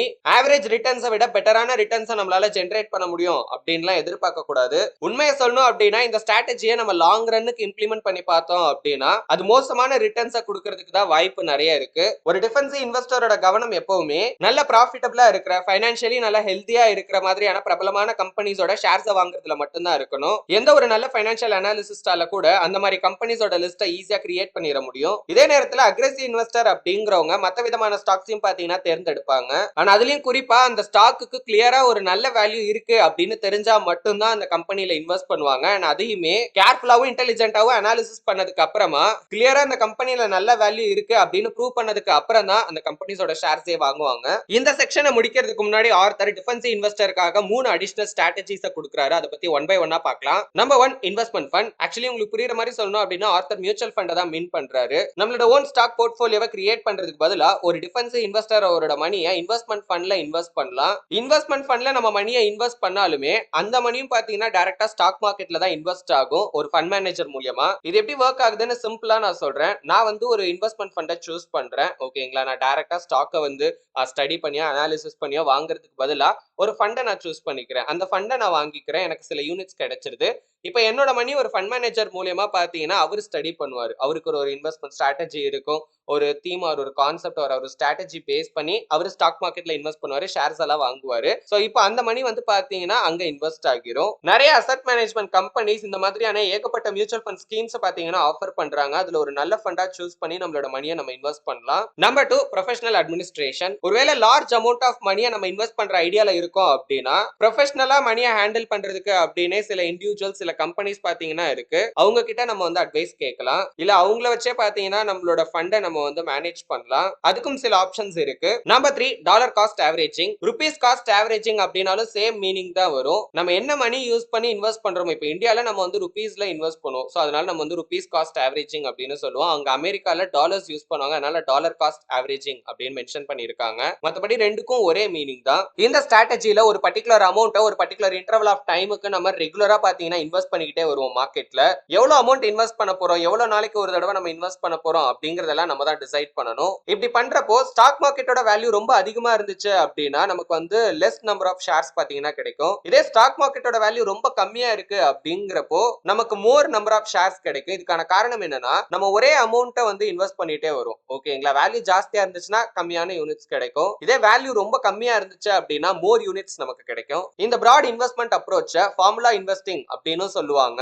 இதுல மார்க்கெட் கண்டிஷன்ஸ்க்கு ஏத்த மாதிரி நம்மளோட ஸ்டாக் ஹோல்டிங்ஸை வேணா நம்ம அட்ஜஸ்ட் பண்ணிக்கலாம். ஒரு உதாரணத்துக்கு இப்ப மார்க்கெட்டோட வேல்யூ ரொம்ப கம்மியா இருக்கு அப்படின்னா அப்ப வந்து நம்ம மோர் நம்பர் ஆஃப் ஷேர்ஸை வாங்கி ஹோல்ட் பண்ணலாம். இதே மார்க்கெட்டோட வேல்யூ செம்ம அதிகமா இன்க்ரீஸ் ஆகிருச்சு அப்படின்னா அப்ப நம்ம கம்மியான நம்பர் ஆஃப் ஷேர்ஸை ஹோல்ட் பண்ணலாம். இதுக்கு என்ன அர்த்தம் அப்படின்னா மார்க்கெட் இப்போ ஒரு ஹை வேல்யூவேஷன்ல இருக்கிறப்போ நம்ம சில ஸ்டாக்ஸ்ல ப்ராஃபிட்டை புக் பண்ணிட்டு, அதாவது சில ஸ்டாக்ஸை வந்து செல் பண்ணிட்டு சம் கேஷை வந்து பாத்தீங்கன்னா கையில ஹோல்ட் பண்ணி வச்சிருக்கலாம். அகைன் மார்க்கெட்ல ஒரு பெரிய ஃபால் வர டைம்ல நம்ம அகைன் அந்த மணியை இன்வெஸ்ட் பண்ணி அகைன் மோர் யூனிட்ஸ் நம்ம வந்து பை பண்ணி வச்சுக்கலாம். ஒரு அக்ரெசிவ் இன்வெஸ்டரா என்ன மாதிரியான ரிசல்ட்ஸ் நம்ம எதிர்பார்க்கலாம் அப்படிங்கறத பத்தி பார்க்கலாம். Aggressive investing, active investing, enterprising investing இது எல்லாமே பாத்தீங்கன்னா கிட்டத்தட்ட ஒண்ணுதான், சின்ன சின்ன வித்தியாசம் தான் இருக்கும். நார்மலாவே ஒரு ஆக்டிவ் இன்வெஸ்டர் அப்படிங்கிறவரு ஒரு பாசிவ் இன்வெஸ்டர் ஏர்ன் பண்றதை விட பெட்டரான ரிட்டர்ன்ஸ் தான் எதிர்பார்ப்பாங்க. பட் இருந்தாலும் அவங்க பண்ற முதல் விஷயம் என்ன அப்படின்னா மோசமான ரிசல்ட்ஸ் வராம இருக்கா அப்படிங்கறத அவங்க உறுதிப்படுத்தணும். நம்மளோட எனர்ஜி, ரிசர்ச், டேலண்ட் இது எல்லாத்தையுமே அதிக அளவுல ரொம்ப ஈஸியா மார்க்கெட்ல இன்வெஸ்ட் பண்ணிடலாம். பட் இருந்தும் நம்ம வந்து லாஸை ஃபேஸ் பண்றதுக்கான வாய்ப்பு இருக்கு.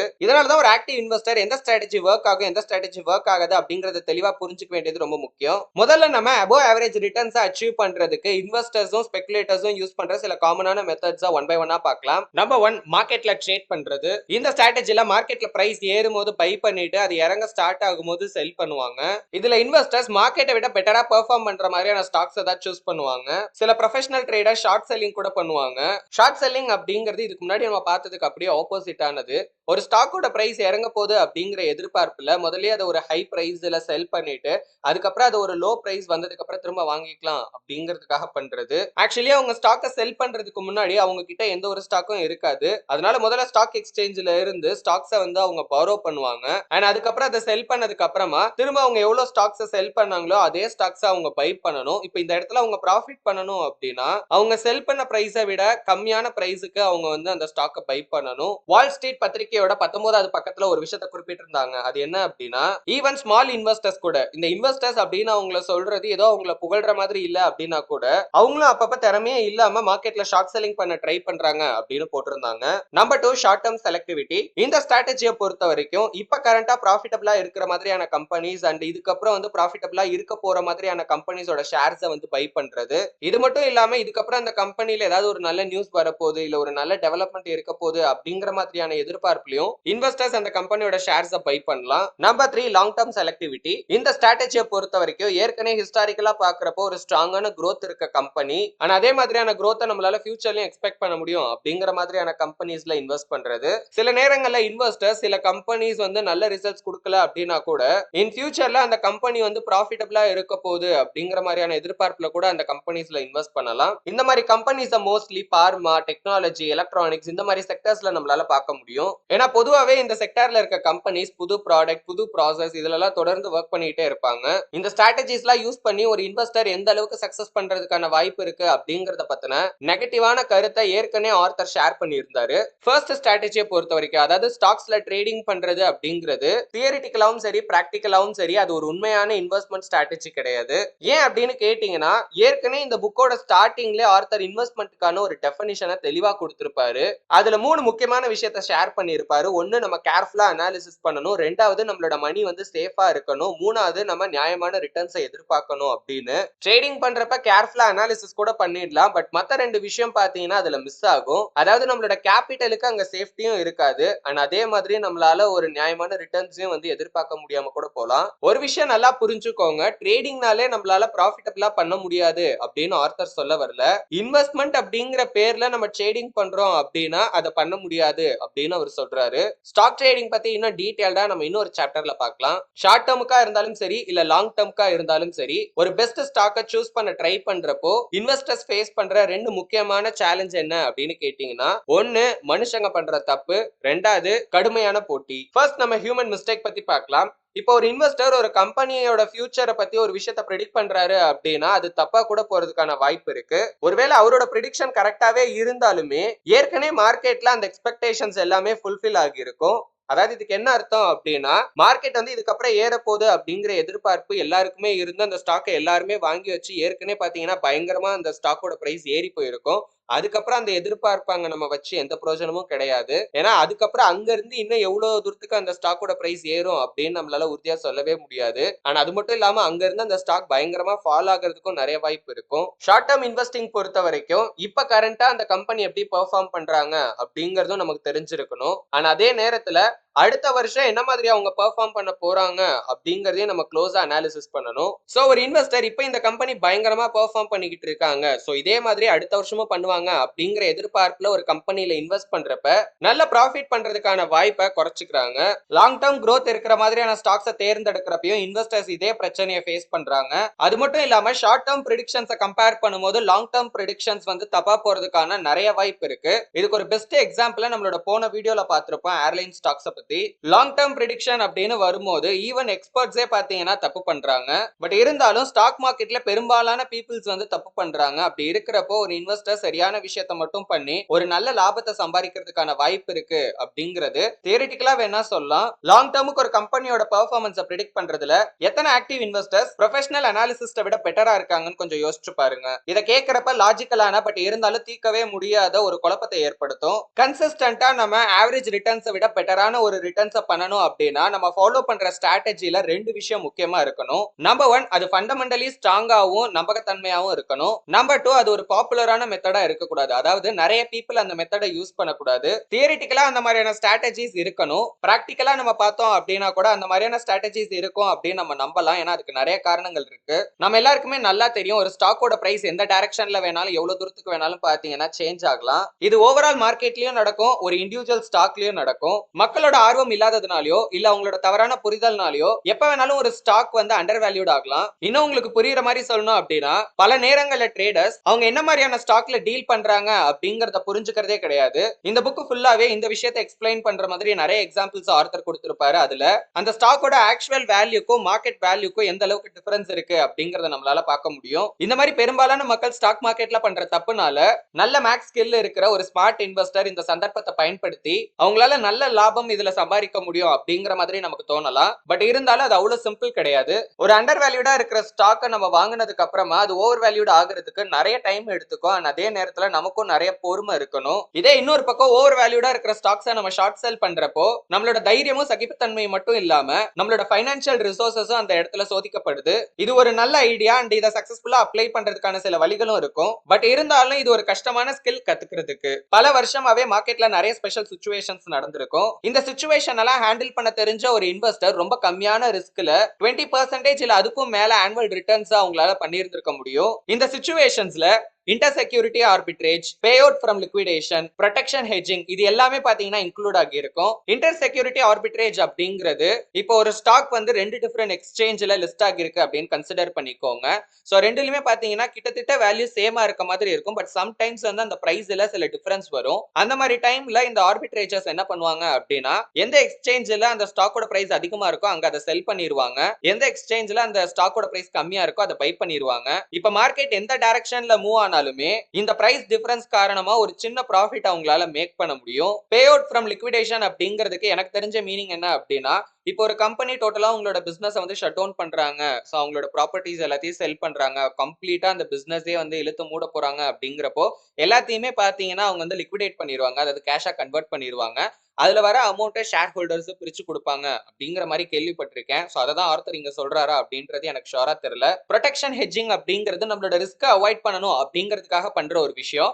ஆல்ரெடி வந்து இப்போ நான் ஸ்டாக் மார்க்கெட்ல இன்வெஸ்ட் பண்ணி வச்சிருக்கேன். பட் ஆனால் ஷார்ட் டேர்ம்ல மார்க்கெட்ல ஒரு ஃபிளக்சுவேஷன் காரணமா என்னோட ப்ராஃபிட் வந்து கம்மியாகுதுனாலோ இல்லை என்னோட இன்வெஸ்ட்மெண்ட் வேல்யூ கம்மியாகுது அப்படின்னாலோ அந்த இடத்துல அந்த பொசிஷனை ப்ரொடெக்ட் பண்றதுக்காக நான் என்ன பண்றேன்னா அதுக்கு ஆப்போசிட்டா ஒரு ட்ரேடை வந்து நான் எடுக்கிறேன். ஓகேங்களா? இப்போ இதுல என்னன்னா இப்போ ஒரு ஸ்டாக் இருக்கு.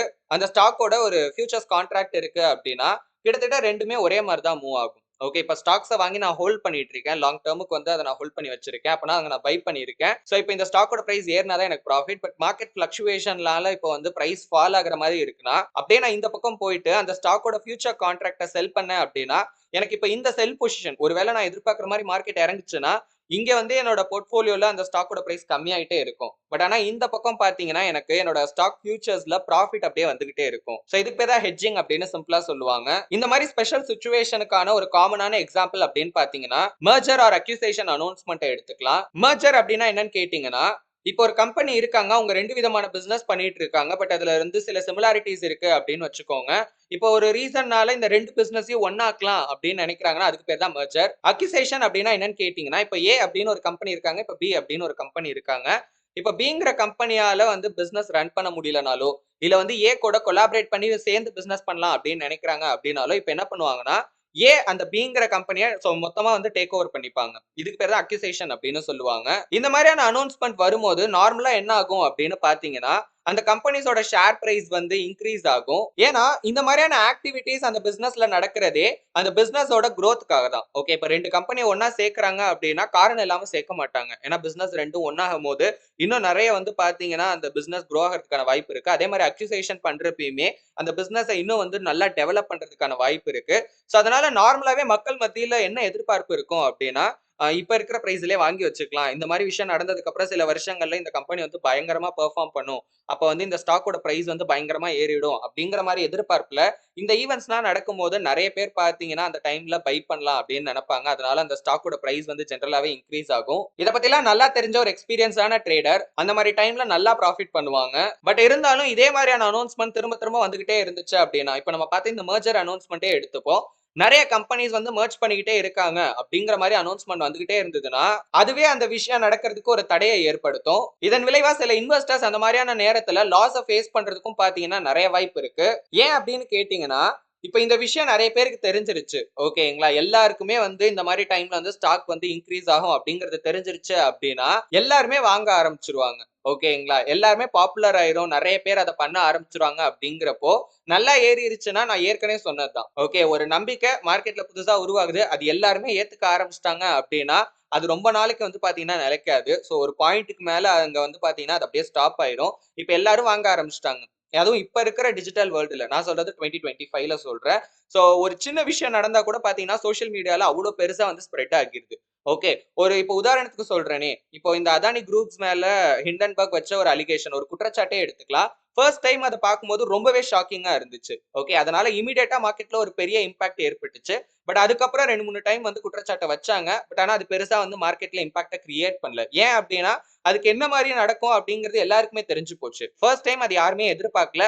அது ஒரு வாய்ப்பா பயன்படுத்தி நிறைய பேர் பார்த்தீங்கன்னா செல் பண்ண ஆரம்பிச்சாங்க. அதனால மார்க்கெட்ல ஒரு பெரிய ஃபால் ஆச்சு. இது எதுக்காக சொன்னேன் அப்படின்னா, ஒரு விஷயம் பாப்புலர் ஆகுது அப்படின்னா அது ஃபர்ஸ்ட் டைம் எப்படி வொர்க் அவுட் ஆச்சோ அந்த மாதிரி வொர்க் அவுட் ஆகாம போறதுக்கு நிறைய வாய்ப்பு இருக்கு. அது மட்டும் இல்லாம இந்த மாதிரியான சிச்சுவேஷன்ல ஏற்கனவே நல்லா ப்ராஃபிட் பண்ணவங்க கூட அந்த அளவுக்கு ப்ராஃபிட் பண்ண முடியல.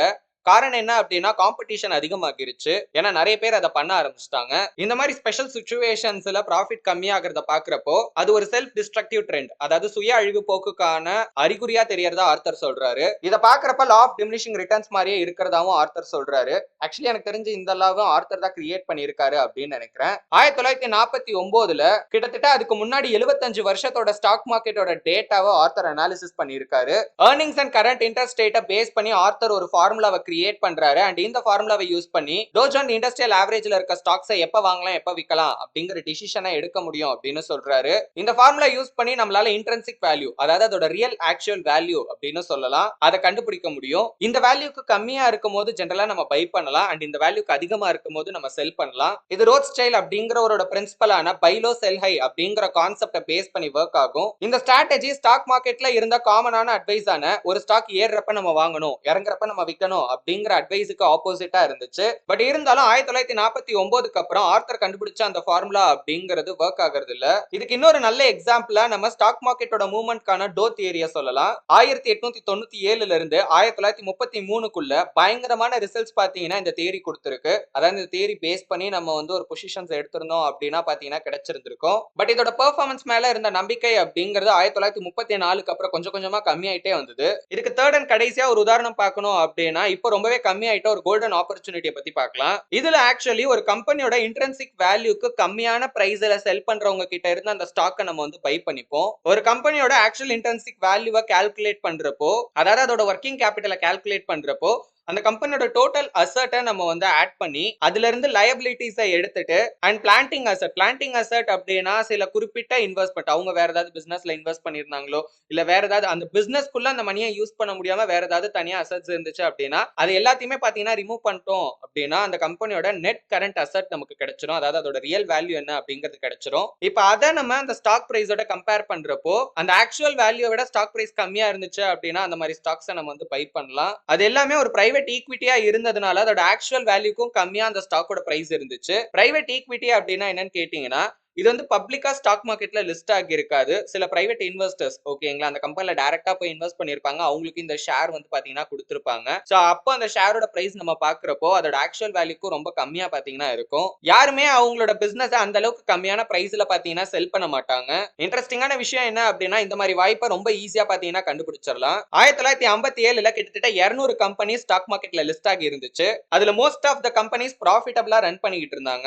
பட் அது மட்டும் இல்லாம மத்த அசெட்ஸை கம்பேர் பண்ணும்போது ஒரு பெட்டர் ரிட்டர்ன்ஸும் பாத்தீங்கன்னா அதுல இருந்து கிடைச்சது. பட் அந்த வாய்ப்பு அப்படிங்கிறது அடுத்தடுத்த வருஷங்கள்ல கொஞ்சம் கொஞ்சமா பாத்தீங்கன்னா கம்மியாயிட்டே வந்துச்சு. அண்ட் அக்ரெசிவ் இன்வெஸ்டர்ஸ்க்கு இருந்த ஒரு நல்ல வாய்ப்பும் இதனால கம்மியாச்சு. பட் இருந்தாலும் 1970ல ஸ்டாக்கோட பிரைஸ் எல்லாம் ரொம்ப கம்மியானதுனால அந்த மாதிரியான அண்டர் வேல்யூடு ஸ்டாக்ஸ் நிறைய வந்து பாத்தீங்கன்னா பார்க்க முடிஞ்சது. அந்த ஃபாலுக்கு அப்புறம் ஸ்டாக் மார்க்கெட் பயங்கரமா ரெக்கவர் ஆகி இருந்தாலும் கூட அந்த வருஷத்தோட கடைசியில போர்ட்ஃபோலியோ ஃபுல்லாவே வச்சுக்கிற அளவுக்கு அந்த மாதிரி நிறைய அண்டர் வேல்யூ ஸ்டாக்ஸ் இருந்துச்சு. இன்னைக்கு இருக்கிற மார்க்கெட் கண்டிஷன்ல கூட ஆவரேஜ் ரிட்டர்ன்ஸை விட பெட்டரான ரிட்டர்ன்ஸ் பண்றதுக்கு அக்ரெசிவ் இன்வெஸ்டர்ஸ்க்கு நிறைய வாய்ப்பு இருக்கு. லாஜிக்கலாவும் நம்பகமான வழியிலையும் இன்னைக்கும் இந்த மாதிரியான நிறைய அண்டர் வேல்யூ ஸ்டாக்ஸ் நம்மளால பார்க்க முடியும். அண்ட் இந்த மாதிரியான ஸ்டாக்ஸ் அப்படிங்கிறது டோ ஜோன்ஸ் இண்டஸ்ட்ரியல் ஆவரேஜ் கொடுத்த ரிட்டர்ன்ஸை விட பாத்தீங்கன்னா அதிகமான ரிட்டர்ன்ஸை கொடுத்திருக்கு. ஆர்த்தரோட பார்வையில நீங்க இந்த மாதிரியான அண்டர் வேல்யூ ஸ்டாக்ஸை கண்டுபிடிக்கணும் அப்படின்னு நினைக்கிறீங்க அப்படின்னா டாக்ஸுக்கு முன்னாடி அட்லீஸ்ட் நீங்க வருஷத்துக்கு உதாரணத்துக்கு ஒரு 5% அடிஷனல் ரிட்டர்ன்ஸ் பண்ணணும் அப்படின்னு நீங்க நினைக்கணும். அப்பதான் இதை பண்றது வர்த்தா இருக்கும். ஆக்டிவ் இன்வெஸ்டர்ஸ் அவங்களோட கோலை அச்சீவ் பண்றதுக்கு ஏத்த மாதிரியான அப்ரோச்சஸ் நிறைய இதுக்கப்புறம் வர சாப்டர்ஸ்ல நம்ம டீடைல்டா பார்க்கலாம். சாப்டர் 1ல ஜேசன் ஸ்வீகோட கருத்து என்ன அப்படின்னு பார்க்கலாம். மனுஷங்களோட எல்லா சந்தோஷமின்மையும் ஒரு விஷயத்துல இருந்து தான் வருது. ஒரு இடத்துல எப்படி ஓய்வு எடுக்கணும் அப்படின்னு தெரியாம இருக்கிறதுல இருந்து. இதை சொன்னவர் பிளைஸ் பாஸ்கல் அப்படிங்கிறவரு. அதாவது ஓய்வு எடுக்கிறது அப்படின்னு அவர் சொல்ல வருது என்னன்னு கேட்டீங்கன்னா ஒரு இடத்துல எப்படி அமைதியா பொறுமையா இருக்கணும் அப்படிங்கறது தெரியாததுனாலதான் நிறைய பிரச்சனை நமக்கு வருது அப்படிங்கிற மாதிரி அவர் மீன் பண்றாரு. ஒவ்வொரு நாளும் மார்க்கெட் எப்படிதான் பெர்ஃபார்ம் பண்ணி இருந்தாலும் ஸ்டாக் எக்ஸ்சேஞ்ச் க்ளோஸ் ஆகிற டைம்ல புரோக்கர்ஸ் ஏன் வந்து உற்சாகமாகறாங்க அப்படின்னு நினைக்கிறீங்க? ஏன்னா நீங்க ட்ரேட் பண்ணும்போது நீங்க லாபம் சம்பாதிச்சாலும் சரி இல்ல நஷ்டமானாலும் சரி அவங்க வந்து பாத்தீங்கன்னா காசு சம்பாதிச்சிருப்பாங்க கமிஷன்ஸ் மூலியமா. நீங்க ட்ரூ இன்வெஸ்டிங்க்கு பதிலா ஸ்பெகுலேஷன்ல ஃபோக்கஸ் பண்றப்போ வெல்த் கிரியேட் பண்றதுக்கான வாய்ப்பை குறைக்கிறீங்க. ஆனா அதே நேரத்துல வேற யாரோ சம்பாதிக்கிறதுக்கான வாய்ப்பை அதிகப்படுத்துறீங்க.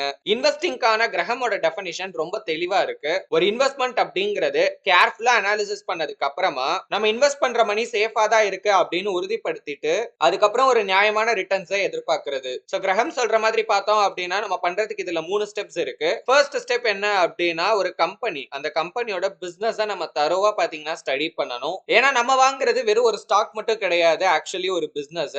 சோ நம்ம வாங்குற பிசினஸ் வந்து வர்த்தா இருக்கா இல்லையா அப்படிங்கறத நம்ம வாங்குறதுக்கு முன்னாடியே தரோவா அனாலிசிஸ் பண்ணிடணும். நம்பர் 2, லாஸ்ல இருந்து நம்மள பாதுகாத்துக்கிறதுக்கான நடவடிக்கையை நம்ம எடுக்கணும். எப்பவுமே நம்ம நியாயமான ரிட்டர்ன்ஸை தான் மார்க்கெட்ல இருந்து எதிர்பார்க்கணும். அதை விட்டுட்டு எக்ஸ்ட்ராடினரியா பயங்கரமான ரிட்டர்ன்ஸ் எல்லாம் எதிர்பார்க்க கூடாது. அது மட்டும் இல்லாம ஷார்ட் டேர்ம்ல மார்க்கெட்ல நடக்கிறதெல்லாம் பார்த்துட்டு வந்து நிறைய பேர் என்ன பண்றாங்கன்னா அதிகமான ரிட்டர்ன்ஸ் எதிர்பார்க்கறாங்க. அதுக்கு ஒரு பெஸ்ட் எக்ஸாம்பிள் சொல்லணும்னா இப்ப ரீசெண்டா இந்தியால ஐபிஓ மார்க்கெட்டே எடுத்துக்கலாம். ஏன்னா இப்ப நிறைய ஸ்டாக் வந்து லிஸ்ட் ஆகும் போதே வந்து 100%, 50% வந்து ப்ராஃபிட்டோட பாத்தீங்கன்னா லிஸ்ட் ஆகுது. அதாவது அந்த ஐபிஓ வந்து ஒரு 100 ரூபாய்க்கு அந்த ஷேரை வந்து லான்ச் பண்ணியிருந்தாங்க, அதாவது ஐபிஓ ரிலீஸ் பண்ணியிருந்தாங்க அப்படின்னா அந்த ஷேர் லிஸ்ட் ஆகும் போதே 150 ரூபா 200 ரூபா அப்படின்னு லிஸ்ட் ஆகுறப்போ நிறைய பேருக்கு என்ன தோணுதுன்னா வா சூப்பர், நம்ம வந்து ஒரே வாரத்துல வந்து இவ்வளவு ப்ராஃபிட் பண்ண முடியுது, நமக்கு ஒரு ஐபிஓல லான்ச் பண்ணோம்னா ஒரு 10,000 இன்வெஸ்ட் பண்ணா 20,000 கிடைச்சிரும் அப்படின்னு ஷார்ட் டேர்ம்ல நடக்கிற விஷயங்களை வச்சு பாத்தீங்கன்னா நிறைய பேர் இன்வெஸ்ட் பண்ணலாம் அப்படிங்கிற மாதிரி நினைக்கிறாங்க.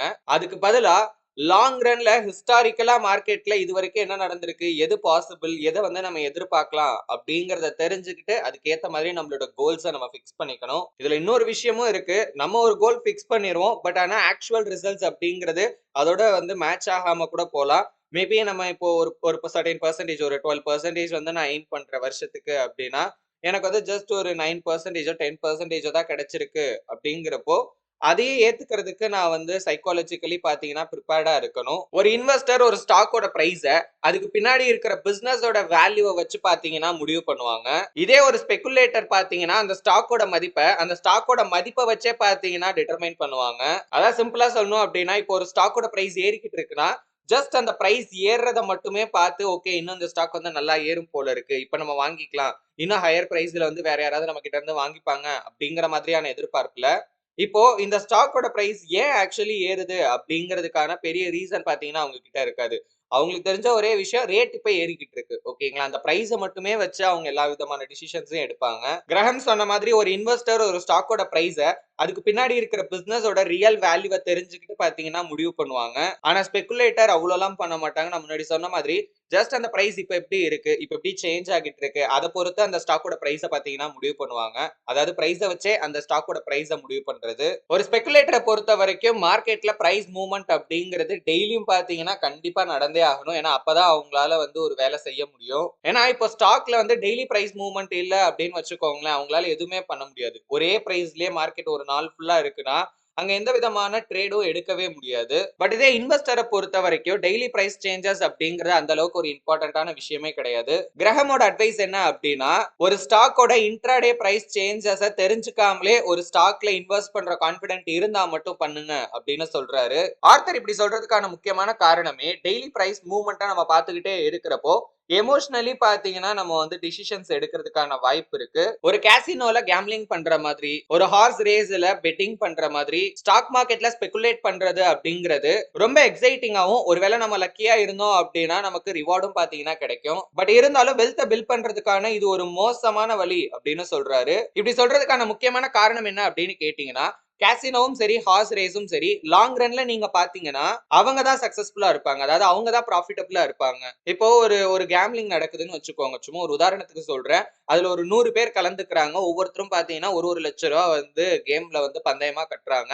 இப்போ ஒரு கோடி ரூபாய் பாத்தீங்கன்னா மணி வந்து மொத்தமா சேர்ந்துருக்கு. இப்போ இந்த கேம்ல வின்னர்ஸ்க்குன்னு கொடுக்குற அமௌண்ட் எல்லாம் டோட்டலா சேர்த்து பார்த்தோம் அப்படின்னா ஒரு 45 lakhs வருதுன்னா மீதி இருக்க 55 லட்சம் எங்க போகும்னா இதை நடத்துறவங்களுக்கு தான் போகும். சோ இந்த விஷயம் எல்லாமே இப்படிதான் ஆக்சுவலி டிசைனே பண்ணி வச்சிருக்காங்க. கிட்டத்தட்ட ஸ்டாக் மார்க்கெட்டும் அந்த மாதிரியான ஒரு விஷயம் அப்படின்னு ஆர்த்தர் சொல்றாரு.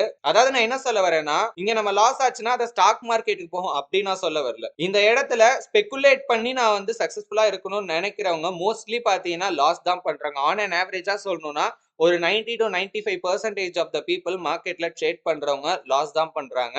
சரி ஓகே ப்ரோ, இப்ப கேம்லிங்ல வந்து லாஸ் ஆச்சுன்னா அவங்களுக்கு போகுதுன்னு சொல்றீங்க. இப்ப இந்த 95% லாஸ் எங்க போகுது அப்படின்னு கேட்டீங்கன்னா அது ஆக்சுவலி ப்ராஃபிட்டா இன்னொரு பர்சனுக்கு தான் போகுது. ஓகேங்களா, அது ஸ்டாக் மார்க்கெட்டுக்கே போல. பட் வித்தியாசம் என்னன்னா, இதெல்லாம் நடக்கிறப்போ இது எல்லாமே ஆக்சுவலி ஒரு பிசினஸ் தான். ஸ்டாக் எக்ஸ்சேஞ்ச் ஒரு பிசினஸ் தான், புரோக்கரேஜ் நடத்துறது ஒரு பிசினஸ் தான், அவங்களும் ஒரு கம்பெனி வச்சிருக்காங்க. சோ அவங்களுக்கு பாத்தீங்கன்னா லாபம் அப்படிங்கறத தான் அவர் மீன் பண்றாரு. ஏன்னா நீங்க எடுக்கிற ஒவ்வொரு ட்ரேடுக்கும் கமிஷன் அப்படிங்கிற ஒரு விஷயம் போகும். எல்லா ஆபரேஷனுக்குமே பாத்தீங்கன்னா சார்ஜஸ் அப்படிங்கிறது ஒண்ணு நம்ம பாக்கெட்ல இருந்து தான் போயிட்டே இருக்கும். அப்படி நம்ம பார்த்தோம் அப்படின்னா லாங் ரன்ல நம்ம ட்ரேட் பண்றதுனால இந்த கம்பெனிஸ் எல்லாமே சக்சஸ்ஃபுல்லா இருக்கு. எப்படி அங்க கேசினோவும் ஹார்ஸ் ரேசிங்கும் சக்சஸ்ஃபுல்லா நடத்துறாங்களோ அதே மாதிரி. அண்ட் நான் மறுபடியும் மென்ஷன் பண்றேன், ஆர்த்தர் ட்ரேடிங் அப்படிங்கறதே ஒரு தப்பான விஷயம் அப்படின்னு பாத்தீங்கன்னா சொல்ல வரல. இந்த ட்ரேடிங்க்கும் இன்வெஸ்ட்மெண்ட்டுக்கும் என்ன வித்தியாசம் அப்படிங்கறத நம்ம புரிஞ்சுக்கணும். அதே மாதிரி லாங் டேர்முக்கு வெல்த் பில்ட் பண்றதுக்கு எது சிறந்த வழி அப்படிங்கறதையும் நம்ம புரிஞ்சுக்கணும். ஆக்சுவலி இன்வெஸ்டிங் அப்படிங்கிறதுமே ஒரு ஸ்பெஷல் கைண்ட் ஆஃப் கேசினோ தான் அப்படின்னு ஜேசன் ஸ்பீக் சொல்றாரு.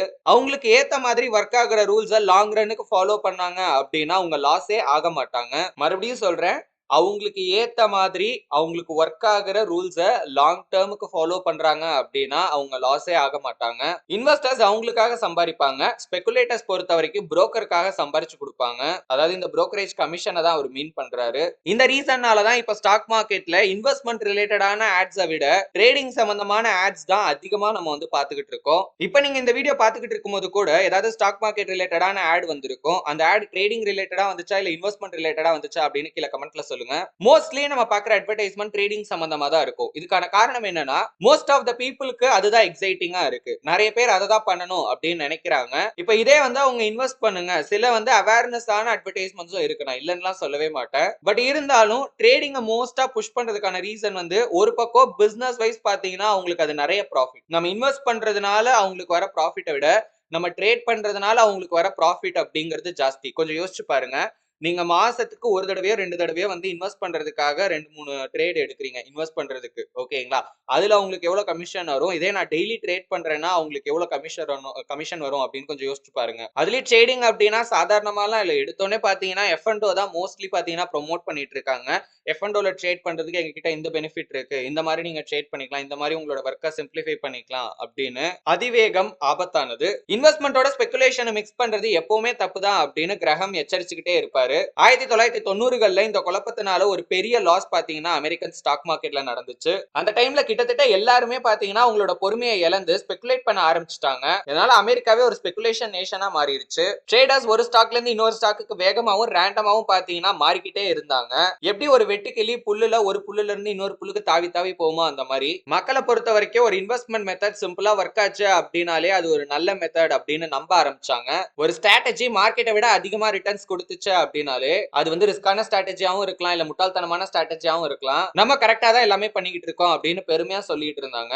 பட் இருந்தாலும் ஒரு இன்டெலிஜென்ட் இன்வெஸ்டர் இந்த மாதிரி டெம்பரவரியா கரெக்டா இருக்கிறதெல்லாம் பத்தி பெருசா கவலையே பட மாட்டாங்க. நம்மளோட லாங் டேர்ம் ஃபைனான்சியல் கோல்ஸை நம்ம அடையணும் அப்படின்னா அதுக்கு நம்ம கன்சிஸ்டன்டா பாத்தீங்கன்னா கரெக்டா இருந்துகிட்டே இருக்கணும். 1990ஸ்ல இருந்த பாப்புலரான டெக்னிக்ஸான டே ட்ரேடிங்கா இருக்கட்டும், இல்ல டைவர்சிபிகேஷன் அவாய்ட் பண்றதா இருக்கட்டும், பாப்புலரான மியூச்சுவல் ஃபண்ட்ல இன்வெஸ்ட் பண்றதா இருக்கட்டும், ஸ்டாக்ஸை செலக்ட் பண்றதுக்கான சிஸ்டம், இதுல வந்து ஸ்ட்ராட்டஜியாவும் இருக்கலாம், இல்ல வந்து அந்த டைம்ல தான் கம்ப்யூட்டர் ரொம்பவே பிரபலம் ஆயிட்டு இருந்துச்சு, கம்ப்யூட்டர் ப்ரோக்ராமாவும் இருக்கலாம். இது எல்லாமே ரொம்ப பயனுள்ளதா பாத்தீங்கன்னா அப்ப தோணுச்சு. பட் ஒரு லாங் ரன்ல பாக்குறப்ப இது எதுவுமே சக்சஸ்ஃபுல்லா இல்ல. ஏன்னா இது கிரகமோட 3 பிரின்சிபலை பாத்தீங்கன்னா ஃபாலோவே பண்ணல. இந்த மாதிரியான ஷார்ட் டேர்ம் ரிட்டர்ன்ஸ் அப்படிங்கிறது பிரயோஜனமே இல்ல அப்படிங்கறத புரிஞ்சுக்கிறதுக்கு நீங்க இங்க இருந்து ஒரு 130 கிலோமீட்டர் தள்ளி, இங்க மைல்ஸ் கொடுத்திருக்காங்க நமக்கு புரியணும் அப்படிங்கிறதுக்காக நான் கிலோமீட்டர் அப்படின்னே சொல்றேன், ஒரு 130 கிலோமீட்டர் தள்ளி இருக்கிற ஒரு இடத்துக்கு நீங்க போகணும் அப்படின்னு கற்பனை பண்ணி பாருங்க.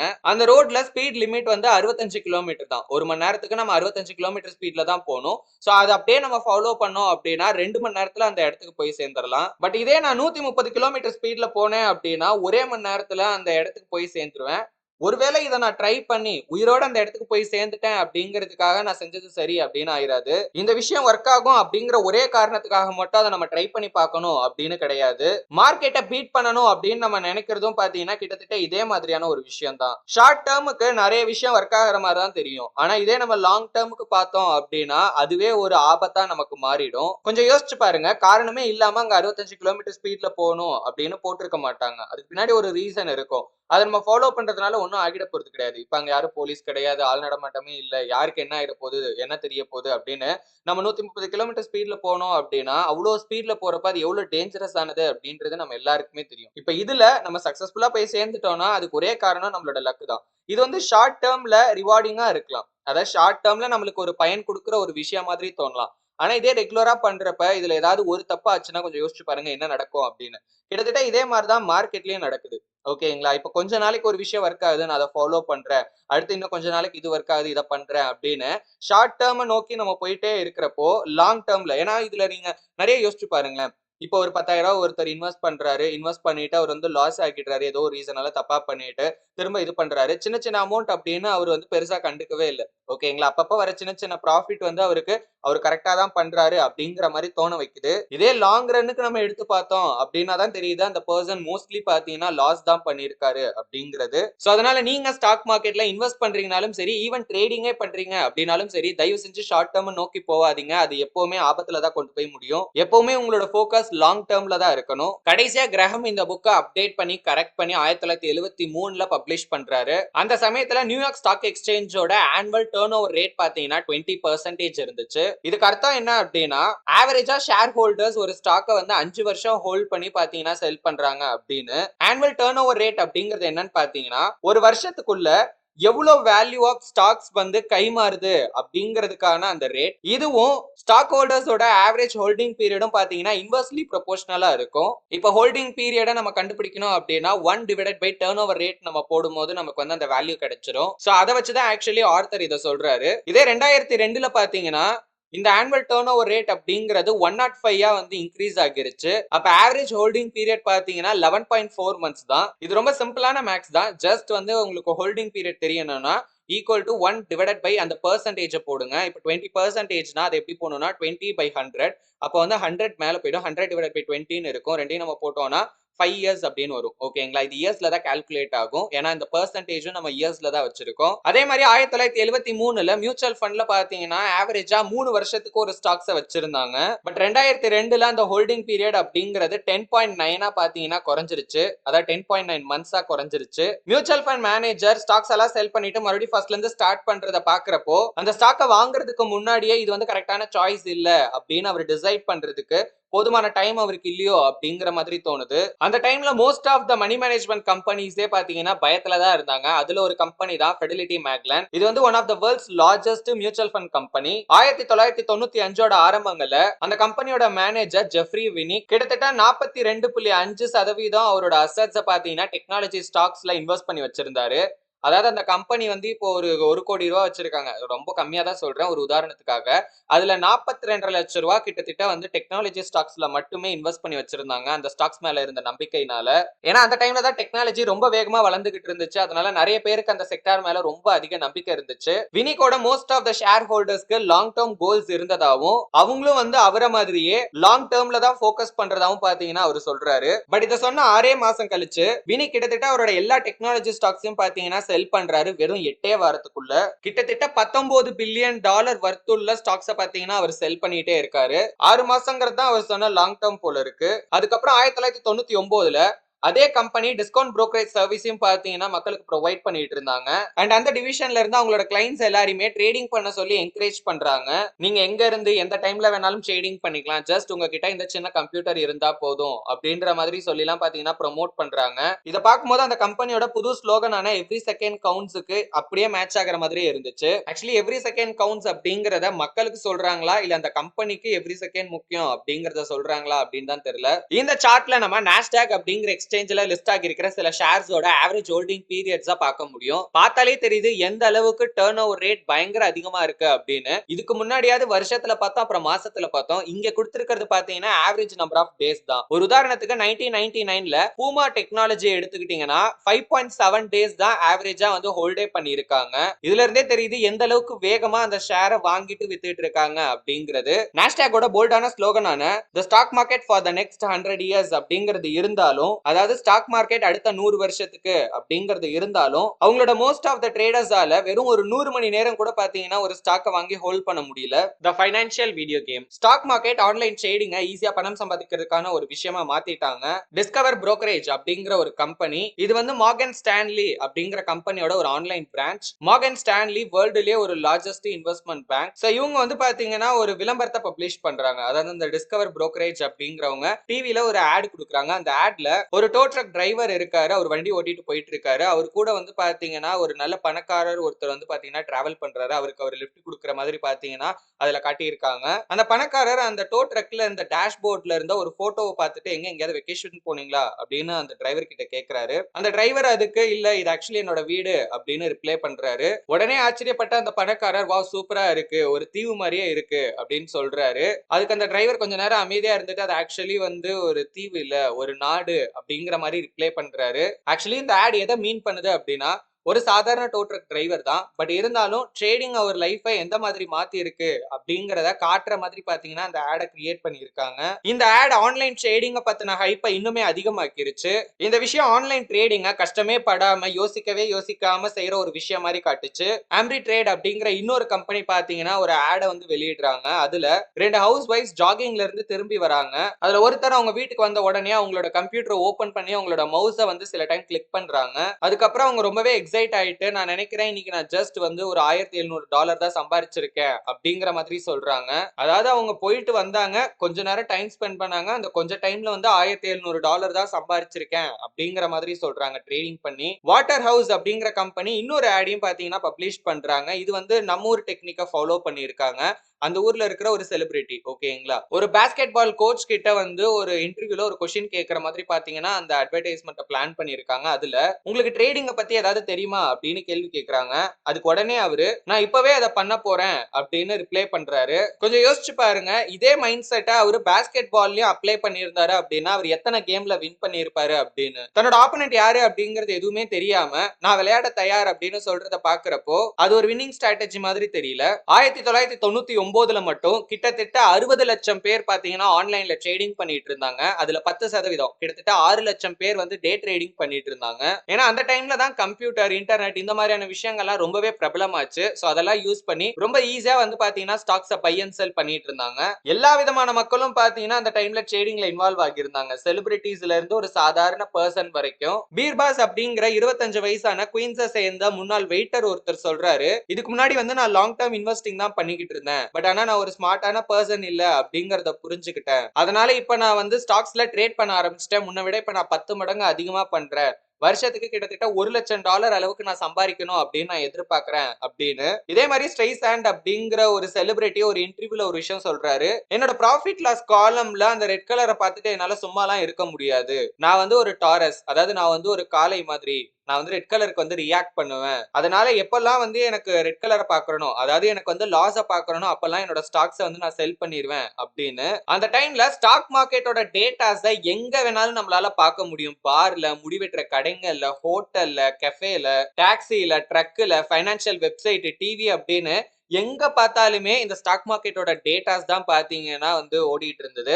இது ஸ்டாக் மார்க்கெட்டை ஒரு நான் ஸ்டாப் வீடியோ கேமாவே மாத்திருச்சு. முன்ன விட இப்ப மக்களுக்கு ஸ்டாக் மார்க்கெட் பத்தி நல்லாவே தெரிஞ்சிருக்கு. துரதிருஷ்டவசமா மக்களுக்கு ஸ்டாக் மார்க்கெட் பத்தின இந்த மாதிரி நிறைய டேட்டாஸ் இருந்துச்சே தவிர ரியல் நாலேஜ் அதுல மிஸ் ஆச்சு. ஸ்டாக்ஸுக்கும் அதுக்கு பின்னாடி இந்த பிசினஸ்க்குமான தொடர்பு அப்படிங்கிறது டிஸ்கனெக்ட் ஆச்சு. சோ ஸ்டாக் அப்படிங்கிறது ஜஸ்ட் ஒரு நம்பர் மாதிரி ஆச்சு. டிவி அண்ட் கம்ப்யூட்டர் ஸ்கிரீன்ல நடுவுல வர அந்த நம்பர்ஸ் மாதிரி. நம்ம வீட்டுல டிவி பாத்துக்கிட்டு இருக்கப்ப பாத்தீங்கன்னா திடீர்னு ஒரு நம்பர் வந்து வரும், ஓகேங்களா, டிவி மேல. அந்த நம்பர் மேல போகும், கீழே வரும். அது மாதிரிலாம் நடக்கும்போது அந்த நம்பர் மேல மட்டும் தான் பாத்தீங்கன்னா நமக்கு கவனம் இருக்கும். வேற எந்த விஷயத்தையும் நம்ம கவனிக்க மாட்டோம் மோஸ்ட்லி. டிசம்பர் 20, 1999ல ஜூனோ ஆன்லைன் சர்வீஸ் அப்படிங்கிற கம்பெனி அவங்களோட புது கிரவுண்ட் பிரேக்கிங் பிசினஸ் பிளான பாத்தீங்கன்னா ரிவீல் பண்றாங்க. அதுல அவங்க இன்டென்ஷனலாவே எந்த அளவுக்கு முடியுமோ அந்த அளவுக்கு பணத்தை லாஸ் பண்ணணும் அப்படின்னு நினைச்சாங்க. அண்ட் அவங்களோட எல்லா சர்வீஸையுமே ஃப்ரீயா பாத்தீங்கன்னா மக்களுக்கு ப்ரொவைட் பண்ணாங்க. இன்டர்நெட், இமெயில் இது எதுக்குமே பாத்தீங்கன்னா எந்த விதமான சார்ஜஸும் இல்ல அப்படின்னு அதுல சொல்லிட்டாங்க. அந்த கம்பெனியை பொறுத்த வரைக்கும் இது ஒரு ரிஸ்கான விஷயமாவே இருந்தாலும் அந்த ஸ்டாக்கோட பிரைஸ் பாத்தீங்கன்னா ஜஸ்ட் 2 நாள்ல $16.375 இருந்து $66.75 இன்க்ரீஸ் ஆச்சு. எதுக்காக கம்பெனியோட ப்ராஃபிட் பத்தி தெரிஞ்சுக்கணும், அவங்க என்ன ப்ராடக்ட் பண்றாங்க, இல்ல என்ன சர்வீஸ் ப்ரொவைட் பண்றாங்க, யார் அந்த கம்பெனியை மேனேஜ் பண்றாங்க, அவ்வளவு ஏன் அந்த கம்பெனியோட பேரை கூட எதுக்கு தெரிஞ்சுக்கணும்? நமக்கு தேவைப்படுறது எல்லாமே ஒரு டிக்கர் சிம்பிள் தான். அதாவது அந்த ஸ்டாக்கோட நேமோட ஒரு ஷார்ட் ஃபார்ம் பாத்தீங்கன்னா இருக்கும், ஒரு 4 லெட்டர் கோட் மாதிரி. ஜஸ்ட் அது மட்டும் தெரிஞ்சாவே போதுமே அப்படின்னு பாத்தீங்கன்னா நிறைய பேர் நினைச்சாங்க. இது மட்டும் நமக்கு தெரிஞ்சது அப்படின்னா எவ்வளவு டைமை சேவ் பண்ண முடியும், தேவையில்லாம டைமை வேஸ்ட் பண்ணாம டக்கு டக்கு நம்மளால பை அண்ட் செல் பண்ணிட்டு இருக்க முடியும். 1998 கடைசியில டெம்கோ சர்வீஸ் அப்படிங்கிற ரொம்ப சின்ன கம்பெனி, ரொம்ப ரேரா ட்ரேட் ஆகுற ஒரு கம்பெனி இருந்துச்சு. திடீர்னு பாத்தீங்கன்னா அந்த கம்பெனில இதுவரைக்கும் இல்லாத அளவுக்கு அதிக வால்யூம்ல ட்ரேட் நடக்குது. சில நிமிஷங்கள்ல அந்த ஸ்டாக்கோட பிரைஸ் பாத்தீங்கன்னா 3 மடங்கு அதிகரிச்சது. இது ஏன் நடக்குது, என்னாச்சு திடீர்னு இந்த கம்பெனிக்கு அப்படின்னு தேடி பார்க்கும் போதுதான் ஒரு வேடிக்கையான ஒரு ட்விஸ்ட் இருந்துச்சு. அது என்ன அப்படின்னா, டெம்கோ சர்வீஸ் அப்படிங்கிற இந்த கம்பெனியோட டிக்கர் சிம்பிள் பாத்தீங்கன்னா TMCO. டிக்கெட் மாஸ்டர் ஆன்லைன் அப்படிங்கிற இன்னொரு பாப்புலரான இன்டர்நெட் கம்பெனி இருக்கு. அந்த கம்பெனியோட டிக்கர் சிம்பிள் பாத்தீங்கன்னா TMCS. ஆக்சுவலி அந்த கம்பெனி வந்து பாத்தீங்கன்னா அன்னைக்கு ஒரு பப்ளிக் மீட்டிங், ஓகேங்களா, ஒரு டிபேட் ஷோ மாதிரி ஒன்னு பாத்தீங்கன்னா அரேஞ்ச் பண்ணியிருந்தாங்க. அதுக்கு மக்கள் மத்தியில வந்து பெரிய எதிர்பார்ப்பு இருந்துச்சு. அதனால நிறைய பேர் அந்த கம்பெனியோட ஷேர்ஸை வாங்கணும்னு நினைச்சாங்க.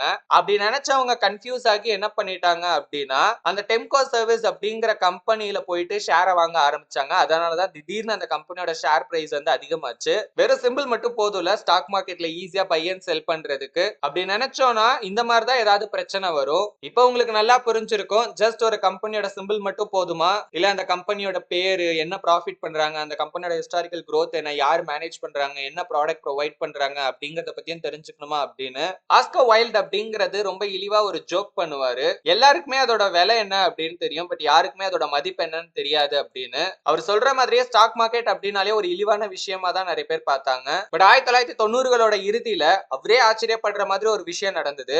ஜஸ்ட் ஒரு கம்பெனியோட பிரைஸ் மட்டுமே போதும் அந்த ஸ்டாக்கோட பிரைஸை டபுள் ஆக்குறதுக்கு, ட்ரிபிள் ஆக்குறதுக்கு அப்படின்னு. அந்த கம்பெனியோட ரியல் வேல்யூ என்ன அப்படிங்கிறது தெரியல அப்படின்னா கூட 1998 கடைசியில ஹென்றி அப்படிங்கிறவரு ஓப்பன்ஹைமர் அப்படிங்கிற கம்பெனில அனாலிசிஸ்டா இருந்தாரு. அவர் இன்டர்நெட் ஸ்டாக்ஸோட மதிப்பை நம்ம சொல்றது அப்படிங்கிறது சயின்ஸ் கிடையாது, அது ஒரு ஆர்ட், அது ஒரு கலை அப்படின்னு சொல்றாரு. அண்ட் Amazon.com அப்படிங்கிற கம்பெனியோட ஷேர் வந்து $150 இருந்து $400 வரைக்கும் போறதுக்கான ஃபியூச்சர் பொட்டன்ஷியல் இருக்கு அப்படின்னு பாத்தீங்கன்னா சொன்னாரு. ஆக்சுவலி அவர் கொடுத்த டார்கெட் பாத்தீங்கன்னா ஒரு வருஷத்துக்கானது, அதாவது நெக்ஸ்ட் 1 இயர்ல இந்த அளவுக்கான growth நம்ம எதிர்பார்க்கலாம் அப்படின்னு அவர் சொல்லியிருப்பாரு. பட் அவர் சொன்ன அன்னைக்கே பாத்தீங்கன்னா அந்த ஸ்டாக்கோட பிரைஸ் கிட்டத்தட்ட 19% இன்க்ரீஸ் ஆச்சு. அண்ட் ஜஸ்ட் 3 வாரத்துல அந்த ஸ்டாக் $400 தொட்டுச்சு.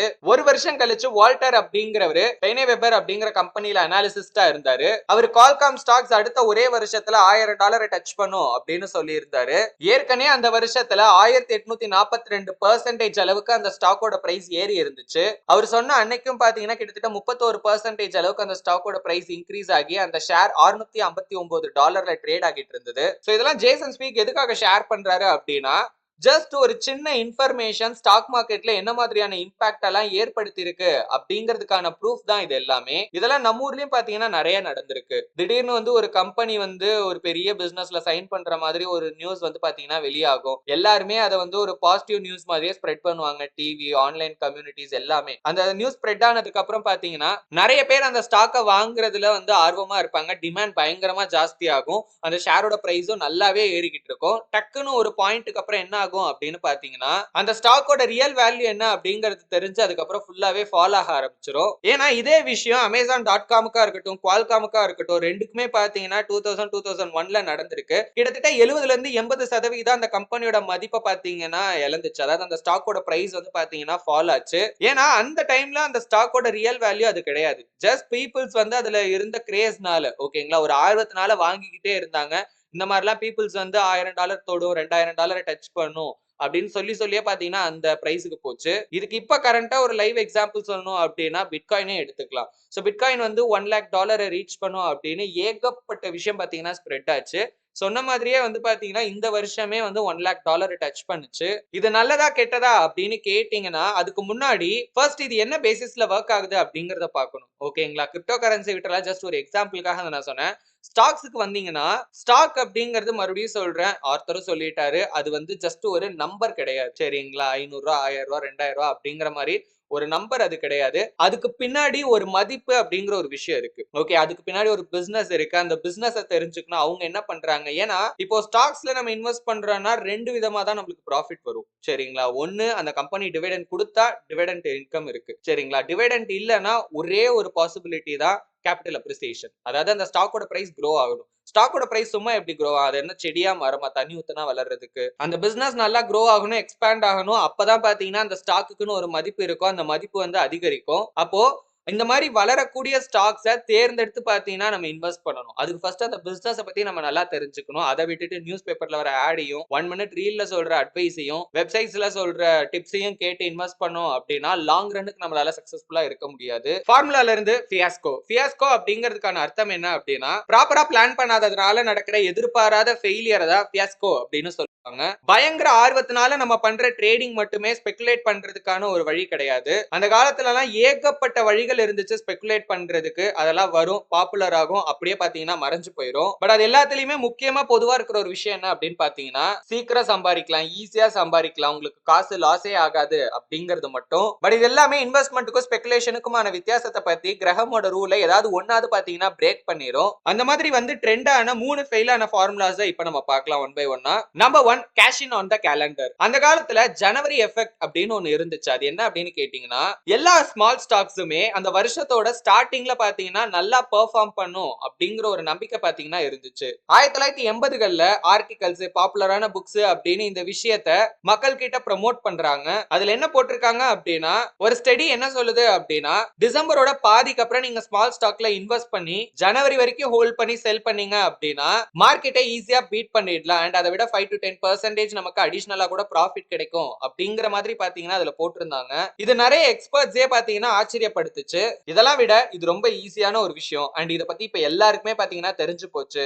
தெரிஞ்சு யாருமே பாத்தீங்கன்னா சும்மாலாம் இருக்க மாட்டாங்க. ஈஸியா 2 மாசத்துல இந்த அளவுக்கு ரிட்டர்ன்ஸ் வருதா அப்படின்னு கண்டிப்பா பாத்தீங்கன்னா அதை ட்ரையும் பண்ணுவாங்க. அப்படி எல்லாரும் ட்ரை பண்ண ஆரம்பிச்சிட்டாங்க அப்படின்னா அந்த மாதிரி ஒரு வாய்ப்பு மார்க்கெட்ல இல்லாமலே போயிடும். ஏன் ப்ரோ இந்த மாதிரி ஒர்க் அவுட் ஆகிற விஷயம் எல்லாம் இந்த மாதிரி எல்லாரும் பண்றாங்க அப்படிங்கறதுனால ஒர்க் அவுட் ஆகாம போகுது அப்படின்னு கேட்டீங்கன்னா ரொம்ப சிம்பிளா சொல்றேன். ஒரு விஷயம் எல்லாருக்குமே தெரிஞ்சு போச்சு. புத்திசாலி என்ன பண்ணுவாங்க, முட்டாள் என்ன பண்ணுவாங்க அப்படின்றத கொஞ்சம் புரிஞ்சுக்கோங்க. இப்போ இதுல புத்திசாலி யாருன்னா இந்த விஷயம் சீக்கிரம் தெரிஞ்சவங்க இதை வாய்ப்பா பயன்படுத்தி சம்பாரிச்சு வெளில போயிருப்பாங்க. இந்த பேட்டர்ன் வந்து இப்ப மாறிடுச்சு அப்படிங்கறத புத்திசாலிங்க ரொம்ப சீக்கிரமே பாத்தீங்கன்னா தெரிஞ்சுப்பாங்க. தெரிஞ்சுக்கிட்டு இதை அப்படியே தனக்கு சாதகமா பயன்படுத்துவாங்க. ஆனா முட்டாளை பொறுத்த வரைக்கும் இந்த பேட்டர்ன் வந்து சேஞ்ச் ஆகிருச்சு அப்படிங்கறத வந்து கவனிக்கவே மாட்டாங்க. அவங்களுக்கு அந்த ஐடியா தெரியும், டிசம்பர்ல 15 தேதிக்கு அப்புறம் ஸ்டாக்கை வாங்கணும், ஜனவரி வரைக்கும் ஹோல்ட் பண்ணி விற்கணும் அப்படிங்கிறது மட்டும் தான் தெரியும். அதுலதான் வந்து அந்த முட்டாள்கள் கவுண்ட் தான் வந்து ஜாஸ்தியா இருக்கும். ஓகே, இதை பார்த்துக்கிட்டு இருக்க புத்திசாலிங்க என்ன பண்ணுவாங்க அப்படின்னா இதுதான் சந்தர்ப்பம், நம்ம வந்து இப்போ நிறைய டிமாண்ட் கிரியேட் ஆகும், சோ இப்போ வந்து ஹை பிரைஸ்ல நம்ம இயரோட எண்ட்ல வந்து வித்தரலாம் அப்படின்னு அவங்க ஷேர்ஸ் எல்லாம் செல் பண்றதுக்காக இவங்களை யூஸ் பண்ணிப்பாங்க. இவங்களும் வந்து பரவாயில்ல இப்ப கொஞ்சம் ஏறும், இதை விட இன்னும் பயங்கரமா ஜனவரி வந்துருச்சுன்னா ஏறிடும், இந்த வருஷம் பொங்கல் நியூ இயரே நான் செம்மையா கொண்டாடுவேன் அப்படின்னு எதிர்பார்த்துக்கிட்டு வாங்கிக்கிட்டே இருப்பாங்க. ஆனா அந்த டைம் வரும்போது தான் தெரியும் அவங்களுக்கு எவ்வளவு லாஸ் ஆகிருக்கு அப்படின்றது. இதுதான் வித்தியாசம். ஓகேங்களா? இதுதான் ஒரு வாய்ப்பு ஒர்க் அவுட் ஆகாம போறதுக்கான ஒரு சிம்பிளான எக்ஸாம்பிள். சோ விஷயம் என்னன்னா ஒரு பேட்டர்ன் மார்க்கெட்ல இருக்குன்னா அந்த பேட்டர்ன் ஒர்க் அவுட் ஆகுதுன்னா அதை அப்படியே நம்ம ஃபாலோ பண்ணலாம். இல்ல அது ஒர்க் அவுட் ஆகலைன்னா அதுக்கு ஏத்த மாதிரி சில அட்ஜஸ்ட்மெண்ட் பண்ணி தான் நம்ம ஒர்க் பண்ணி ஆகணும். இந்த ஜான்வரி எஃபெக்ட்டுக்கான காரணம் என்ன? ஃபர்ஸ்ட் ஆஃப் ஆல் நிறைய இன்வெஸ்டர்ஸ் அவங்களோட போர்ட்ஃபோலியோல மோசமா பெர்ஃபார்ம் பண்ற ஸ்டாக்ஸ் அந்த வருஷத்தோட கடைசியில செல் பண்ணணும் அப்படின்னு நினைப்பாங்க டாக்ஸ் பெனிஃபிட்டுக்காக. ஏன்னா அந்த லாஸை புக் பண்ணி அவங்க அதை வந்து பாத்தீங்கன்னா கணக்குல காட்டி டாக்ஸை வந்து கம்மி பண்ணிக்க முடியும். ரெண்டாவது, ப்ரொஃபஷனல் மணி மேனேஜர் வருஷத்தோட கடைசியில அவங்களோட ப்ராஃபிட்டை காப்பாத்திக்கிறதுலயும் இல்ல லாஸை குறைக்கிறதுலயும் பாத்தீங்கன்னா ரொம்பவே கவனமா இருப்பாங்க. இந்த ரீசனால புது ஸ்டாக்ஸை வாங்குறதுக்கு அவங்க ஒன்னும் தயக்கப்படுவாங்க. அப்படி இல்லைன்னா ஏற்கனவே ஃபாலோ ஆயிட்டு இருக்க ஸ்டாக்ஸை வந்து பாத்தீங்கன்னா ஹோல்ட் பண்ணணும் அப்படின்னு நினைப்பாங்க. நினைப்பாங்க. ஒரு ஸ்டாக் ரொம்பவே ஸ்மாலா இருக்கு, பெருசா அது நிறைய பேருக்கு தெரியவும் இல்ல அப்படிங்கிறப்போ ஒரு மணி மேனேஜர் அவரோட போர்ட்ஃபோலியோல அந்த வருஷத்தோட கடைசியில அந்த ஸ்டாக்கை இன்க்ளூட் பண்றதுக்கு பாத்தீங்கன்னா பெருசா விருப்பப்பட மாட்டாங்க. இப்ப நம்ம பார்த்த எல்லா ஃபேக்டர்ஸும் சேர்ந்து அந்த ஸ்டாக்கை வந்து பாத்தீங்கன்னா இன்னுமே சீப் ஆகும். அதாவது அந்த ஸ்டாக்குக்கு டிமாண்டே இல்லாம போயிடும் வருஷ கடைசியில. அதனால ரொம்ப கம்மியான வேல்யூக்கு ட்ரேட் ஆகும். ஒன்ஸ் டாக்ஸ்க்காக செல் பண்றது ஜனவரியில நின்னதுக்கு அப்புறமா ரொம்ப குயிக்கா அந்த ஸ்டாக்ஸ் எல்லாமே ரெக்கவர் ஆக ஆரம்பிக்கும். அண்ட் அப்படி ரெக்கவர் ஆகுறப்ப மோஸ்ட் ஆஃப் த டைம் அது ஸ்டாக் மார்க்கெட் பெர்ஃபார்ம் பண்றதை விட அதிகமான ரிட்டர்ன்ஸ் பாத்தீங்கன்னா ஜெனரேட் பண்ணியிருந்திருக்கும். ஆக்சுவலா சொல்லணும் அப்படின்னா இந்த ஜனவரி எஃபெக்ட் அப்படிங்கிறது காணாம போல, பட் ஆனா வீக் ஆகிருச்சு அப்படின்னு தான் சொல்லணும். ராச்செஸ்டர் யூனிவர்சிட்டியோட ஃபைனான்ஸ் ப்ரொஃபஸரான வில்லியம் என்ன சொல்றாரு அப்படின்னா, ஸ்மால் ஸ்டாக்ஸ் எல்லாம் டிசம்பரோட கடைசியில வாங்கி ஜனவரியில நம்ம செல் பண்றப்போ மார்க்கெட்டோட பெர்ஃபார்மன்ஸை விட பெட்டரான ஒரு ரிட்டர்ன்ஸை நம்மளால எதிர்பார்க்க முடியும் அப்படின்னு சொல்றாரு. வித் டேட்டா பாயிண்டோட 1962ல இருந்து 1979க்குள்ள கிட்டத்தட்ட 8.5% ப்ராஃபிட்டும், 1980ல இருந்து 1989க்குள்ள 4.4%, 1990ல இருந்து 2001க்குள்ள 5.8% பாத்தீங்கன்னா ரிட்டர்ன்ஸ் கிடைச்சிருக்கும். இந்த ஜனவரி எஃபெக்ட பத்தி நிறைய பேருக்கு தெரிஞ்சதுக்கு அப்புறமா டிசம்பர்ல நிறைய பேர் பாத்தீங்கன்னா ஸ்மால் ஸ்டாக்ஸ் வாங்க ஆரம்பிச்சாங்க. இதனால ரொம்ப கம்மியான பார்கெனிங் நடந்துச்சு. அதனால ரிட்டர்ன்ஸும் பாத்தீங்கன்னா கம்மியாச்சு. ஏன்னா நார்மலாவே இந்த மாதிரியான ஸ்மால் ஸ்டாக்ஸ்ல எனக்கு பொறுத்த வரைக்கும் லிக்விடிட்டி அப்படிங்கிறது ரொம்ப கம்மியா தான் இருக்கும். அதாவது ரொம்ப ஃபியூ பீப்புள்ஸ் தான் பாத்தீங்கன்னா இந்த ஸ்டாக்ஸ் எல்லாம் வந்து கன்சிடரே பண்ணுவாங்க. இப்ப நிறைய பேருக்கு இந்த ஸ்டாக் பத்தி தெரிஞ்சிருச்சு அப்படின்னா ஆட்டோமேட்டிக்கா ஒரு பக்கம் டிமாண்ட் ஏறதா செய்யும். ஓகேங்களா, ஏற்கனவே நம்ம பார்த்திருக்கோம். நிறைய பேருக்கு தெரிய ஆரம்பிக்குதுன்னா இப்ப நிறைய பேர் வாங்குறாங்கன்னா அந்த டிமாண்ட்னால பிரைஸ் ஏறும் அப்படின்னு. ஆனா இந்த மாதிரியான ஸ்மால் ஸ்டாக்ஸ்ல என்ன ஆகும்னு பாத்தீங்கன்னா, இப்ப ஒருத்தர் ஒரு ஸ்டாக் வந்து 10 ரூபாய்க்கு ஆஃபர் ஆயிட்டு இருக்கு. ஒரு உதாரணத்துக்கு சொல்றேன். இப்ப இதே வந்து அடுத்து ஒரு 10 ரூபா 50 காசு அப்படின்னு போடுறாருன்னா பெரிய வித்தியாசம் மாதிரி நமக்கு தெரியாம இருக்கலாம். ஆனா அந்த இடத்துல 5% அளவுக்கு பாத்தீங்கன்னா பிரைஸ் சேஞ்ச் ஆகிருக்கு. ஆனா இப்ப நிறைய பேர் உள்ள வரப்ப நிறைய பிரைஸ் வந்து பாத்தீங்கன்னா கிடைக்கும். ஓகே, நிறைய பேர் லோ பிரைஸ் ஆஃபர் பண்ணுவாங்க. நிறைய பேர் வித்தா போதும் அப்படிங்கிறதுக்காக பாத்தீங்கன்னா ஏதேதோ பிரைஸ் எல்லாம் வந்து ஆஃபர் பண்ணிட்டே இருப்பாங்க. இதனால என்ன ஆகும்னா மோர் பிரைஸ் வந்து பாத்தீங்கன்னா ஆஃபர் ஆகிட்டே இருக்கும். ஓகே, ஆனா அதே நேரத்துல இன்னொரு பக்கம் வந்து லெஸ் குவான்டிட்டிஸ் தான் வந்து பாத்தீங்கன்னா ட்ரேடும் ஆகும். இதெல்லாம் சேர்ந்து என்ன பொறுத்த வரைக்கும் அங்க என்ன ஆகும் அப்படின்னு கேட்டீங்கன்னா, முன்னாடி இருந்த அளவுக்கு பெரிய பெரிய ரிட்டர்ன்ஸ் வந்து நம்மளால அந்த மாதிரி ஸ்டாக்ல வந்து எதிர்பார்க்க முடியாது. இந்த ஜனவரி எஃபெக்ட் அப்படிங்கிறது ஸ்மால் ஸ்டாக்ஸை பொறுத்த வரைக்கும் ரொம்பவே ஸ்ட்ராங் ஆனது. பட் ஆனா பிளெக்ஸஸ் குரூப்பை பொறுத்த வரைக்கும் இந்த கம்பெனியை பொறுத்த வரைக்கும் brokerage ஃபீஸ்ல பாத்தீங்கன்னா ஒரு எக்ஸ்பர்ட் இவங்க. இந்த மாதிரியான ஸ்மால் ஸ்டாக்ஸை நம்ம பை பண்றது செல் பண்றது அப்படிங்கிறது ரொம்பவே காஸ்ட்லியானது. நம்மளோட டோட்டல் இன்வெஸ்ட்மெண்ட்ல கிட்டத்தட்ட 8% பாத்தீங்கன்னா அந்த பர்ச்சேஸ் பண்றதுக்கான கமிஷன் மத்த சார்ஜஸாவே பாத்தீங்கன்னா போற மாதிரி இருக்கும். அதுலயும் குறிப்பா இந்த கம்பெனில. சோ ஒருவேளை இந்த இன்வெஸ்ட்மெண்ட் ஸ்ட்ராட்டஜி ஒர்க் ஆச்சு அப்படின்னே வச்சுப்போமே, ஆனா துரதிருஷ்டவசமா இந்த மாதிரி கம்பெனிஸ்ல நம்ம வாங்குறப்போ நம்மளோட ப்ராஃபிட் எல்லாமே அவங்களுக்கு நம்ம பே பண்ற காசாவே பாத்தீங்கன்னா போயிடும். இந்த இடத்துல அந்த காசை நமக்காக சம்பாதிக்கிறதுக்கு பதிலா புரோக்கருக்காக சம்பாரிச்சு பாத்தீங்கன்னா அவங்க கிட்டே கொடுத்துட்டு வந்திருப்போம். கமிஷன், சார்ஜ், ஃபீஸ், டாக்ஸ் அப்படிங்கிற பேர்ல. நம்பர் 2, எது வேலை செய்யுமோ அதை மட்டும் செய்யணும். 1996ல கொஞ்சம் ஃபேமஸான ஒரு மணி மேனேஜரான ஜேம்ஸ் அப்படிங்கிறவர் ஒரு புக்கை வந்து பப்ளிஷ் பண்றாரு. What works on Wall Street அப்படிங்கறத அந்த புக்கோட பேரு. அதாவது ஸ்டாக் மார்க்கெட்ல எது ஒர்க் ஆகும் அப்படின்றது. அதுல அவர் என்ன சொல்றாரு அப்படின்னா, மார்க்கெட்டை விட இன்வெஸ்டர்ஸால பெட்டராவே வந்து ரிட்டர்ன்ஸை ஜெனரேட் பண்ண முடியும் அப்படின்னு. இதை விட ஆச்சரியப்படக்கூடிய ஒரு விஷயம் என்ன சொல்றாரு அப்படின்னு கேட்டீங்கன்னா, 1954ல இருந்து 1994க்குள்ள $10,000 கிட்டத்தட்ட $8.07 மில்லியன் நம்மளால மாத்தி இருக்க முடியும் அப்படின்னு பாத்தீங்கன்னா சொல்றாரு. கிட்டத்தட்ட இந்த ரிட்டர்ன்ஸ் அப்படிங்கிறது மார்க்கெட்ல ஜெனரேட் பண்ண நார்மலான ரிட்டர்ன்ஸை விட 10 மடங்கு ஜாஸ்தியானது. இதுல ஆன் அன் ஆவரேஜா வருஷத்துக்கு 18.2% ரிட்டர்ன்ஸ் பாத்தீங்கன்னா கிடைச்சிருக்கும் அப்படின்னு அவர் சொல்றாரு. பட் இது எப்படி சாத்தியம் அப்படிங்கிற கேள்வி எல்லாருக்குமே வரும். அதுக்கான பதிலையும் அவரே கொடுக்குறாரு. அது என்னன்னா, ஃபர்ஸ்ட் நம்ம ஒரு 50 ஸ்டாக்கை சூஸ் பண்ணணும் அப்படின்னு சொல்றாரு. அதுவும் எந்த அடிப்படையில அப்படின்னு கேட்டீங்கன்னா, அதோட 1 இயர் ரிட்டர்ன்ஸை கம்பேர் பண்றப்போ அந்த 50 ஸ்டாக் தான் அந்த டாப் 50 லிஸ்ட்ல இருக்கணும் அப்படின்னு சொல்ல வராரு. அது மட்டும் இல்லாம இந்த 50 கம்பெனியோட ஏர்னிங்ஸும் பாத்தீங்கன்னா தொடர்ந்து 5 வருஷமா அதிகமாயிட்டே வந்திருக்கணும். அதாவது அந்த கம்பெனியோட ரெவென்யூ, அந்த கம்பெனி எவ்வளவு சம்பாதிக்கிறாங்க அப்படிங்கிற அந்த வேல்யூ தொடர்ந்து இன்க்ரீஸ் ஆகிற மாதிரி இருக்கணும் 5 வருஷத்துக்கு. அண்ட் இந்த கம்பெனியோட ஷேர் பிரைஸுமே அந்த கம்பெனியோட டோட்டல் ரெவென்யூவை கம்பேர் பண்ணும்போது 1.5 மடங்கு கம்மியா இருக்கணும் அப்படின்னு சொல்றாரு. இதெல்லாம் தான் அவர் சொல்ற கிரைட்டீரியா. இந்த கிரைட்டீரியாவை வச்சு நம்ம 50 ஸ்டாக்ஸை சூஸ் பண்ணணும். ஆக்சுவலி இவர் இந்த ஸ்ட்ராட்டஜிக்கு பேட்டன் ரைட்ஸ் கூட பாத்தீங்கன்னா வாங்கி வச்சிருந்தாரு. இதை பேஸ் பண்ணி அவர் 4 மியூச்சுவல் ஃபண்ட்ஸ் லான்ச் பண்றாரு. வருஷம் ஷேர் ஹோல்டர்ஸ்க்கு அனுப்புற ஆனுவல் லெட்டர்ல கூட பெருமையா அவர் என்ன எழுதி இருந்தாரு அப்படின்னா, எப்பவுமே நம்ம ஒன்னா சேர்ந்து இந்த இன்வெஸ்ட்மெண்ட் ஸ்ட்ராட்டஜியை ஃபாலோ பண்ணி நம்மளோட லாங் டர்ம் கோல்ஸை நம்ம அச்சீவ் பண்ணுவோம் அப்படிங்கிற மாதிரி போட்டிருந்தாரு. இந்த சார்ட்ல நம்ம நவம்பர் 1996ல இருந்து ஆகஸ்ட் 2000 வரைக்கும் அந்த 4 மியூச்சுவல் ஃபண்டும் S&P 500 இண்டெக்ஸும் எப்படி பெர்ஃபார்ம் பண்ணிருக்கு அப்படிங்கறத பார்க்கலாம். சோ இதுல ஒவ்வொன்றுக்கும் பாத்தீங்கன்னா டிஃபரெண்ட் லைன்ஸை யூஸ் பண்ணிருப்பாரு. இந்த டார்க் லைன் தான் S&P 500 ஓட ரிட்டர்ன்ஸ். இதுல 2 லைன் வந்து வந்து இங்கேயே ஸ்டாப் ஆகியிருக்கும். அதுக்கான ரீசன் என்ன அப்படிங்கறத நான் சொல்றேன். பட் எப்ப அவர் அந்த புக்கை பப்ளிஷ் பண்ணாரோ அதுக்கப்புறம் அவரோட இன்வெஸ்ட்மெண்ட் ஸ்ட்ராட்டஜி பாத்தீங்கன்னா ஒர்க் அவுட் ஆகாமலே போயிருச்சு.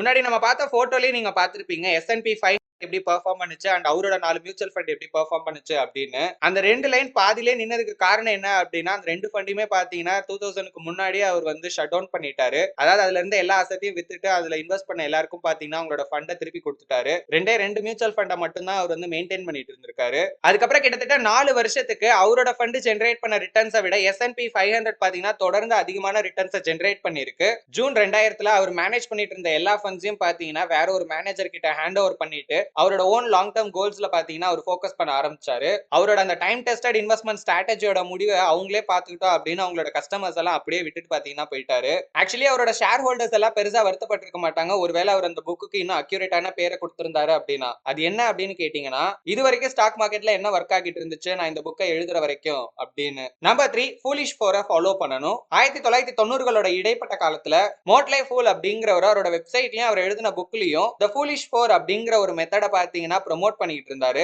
இவரை பொறுத்த வரைக்கும் கடந்த 25 வருஷத்துல மார்க்கெட் ஜெனரேட் பண்ண ரிட்டர்ன்ஸை விட நம்மளால அதிகமான ரிட்டர்ன்ஸை ஜெனரேட் பண்ண முடியும் அப்படின்னு இவர் சொல்றாரு.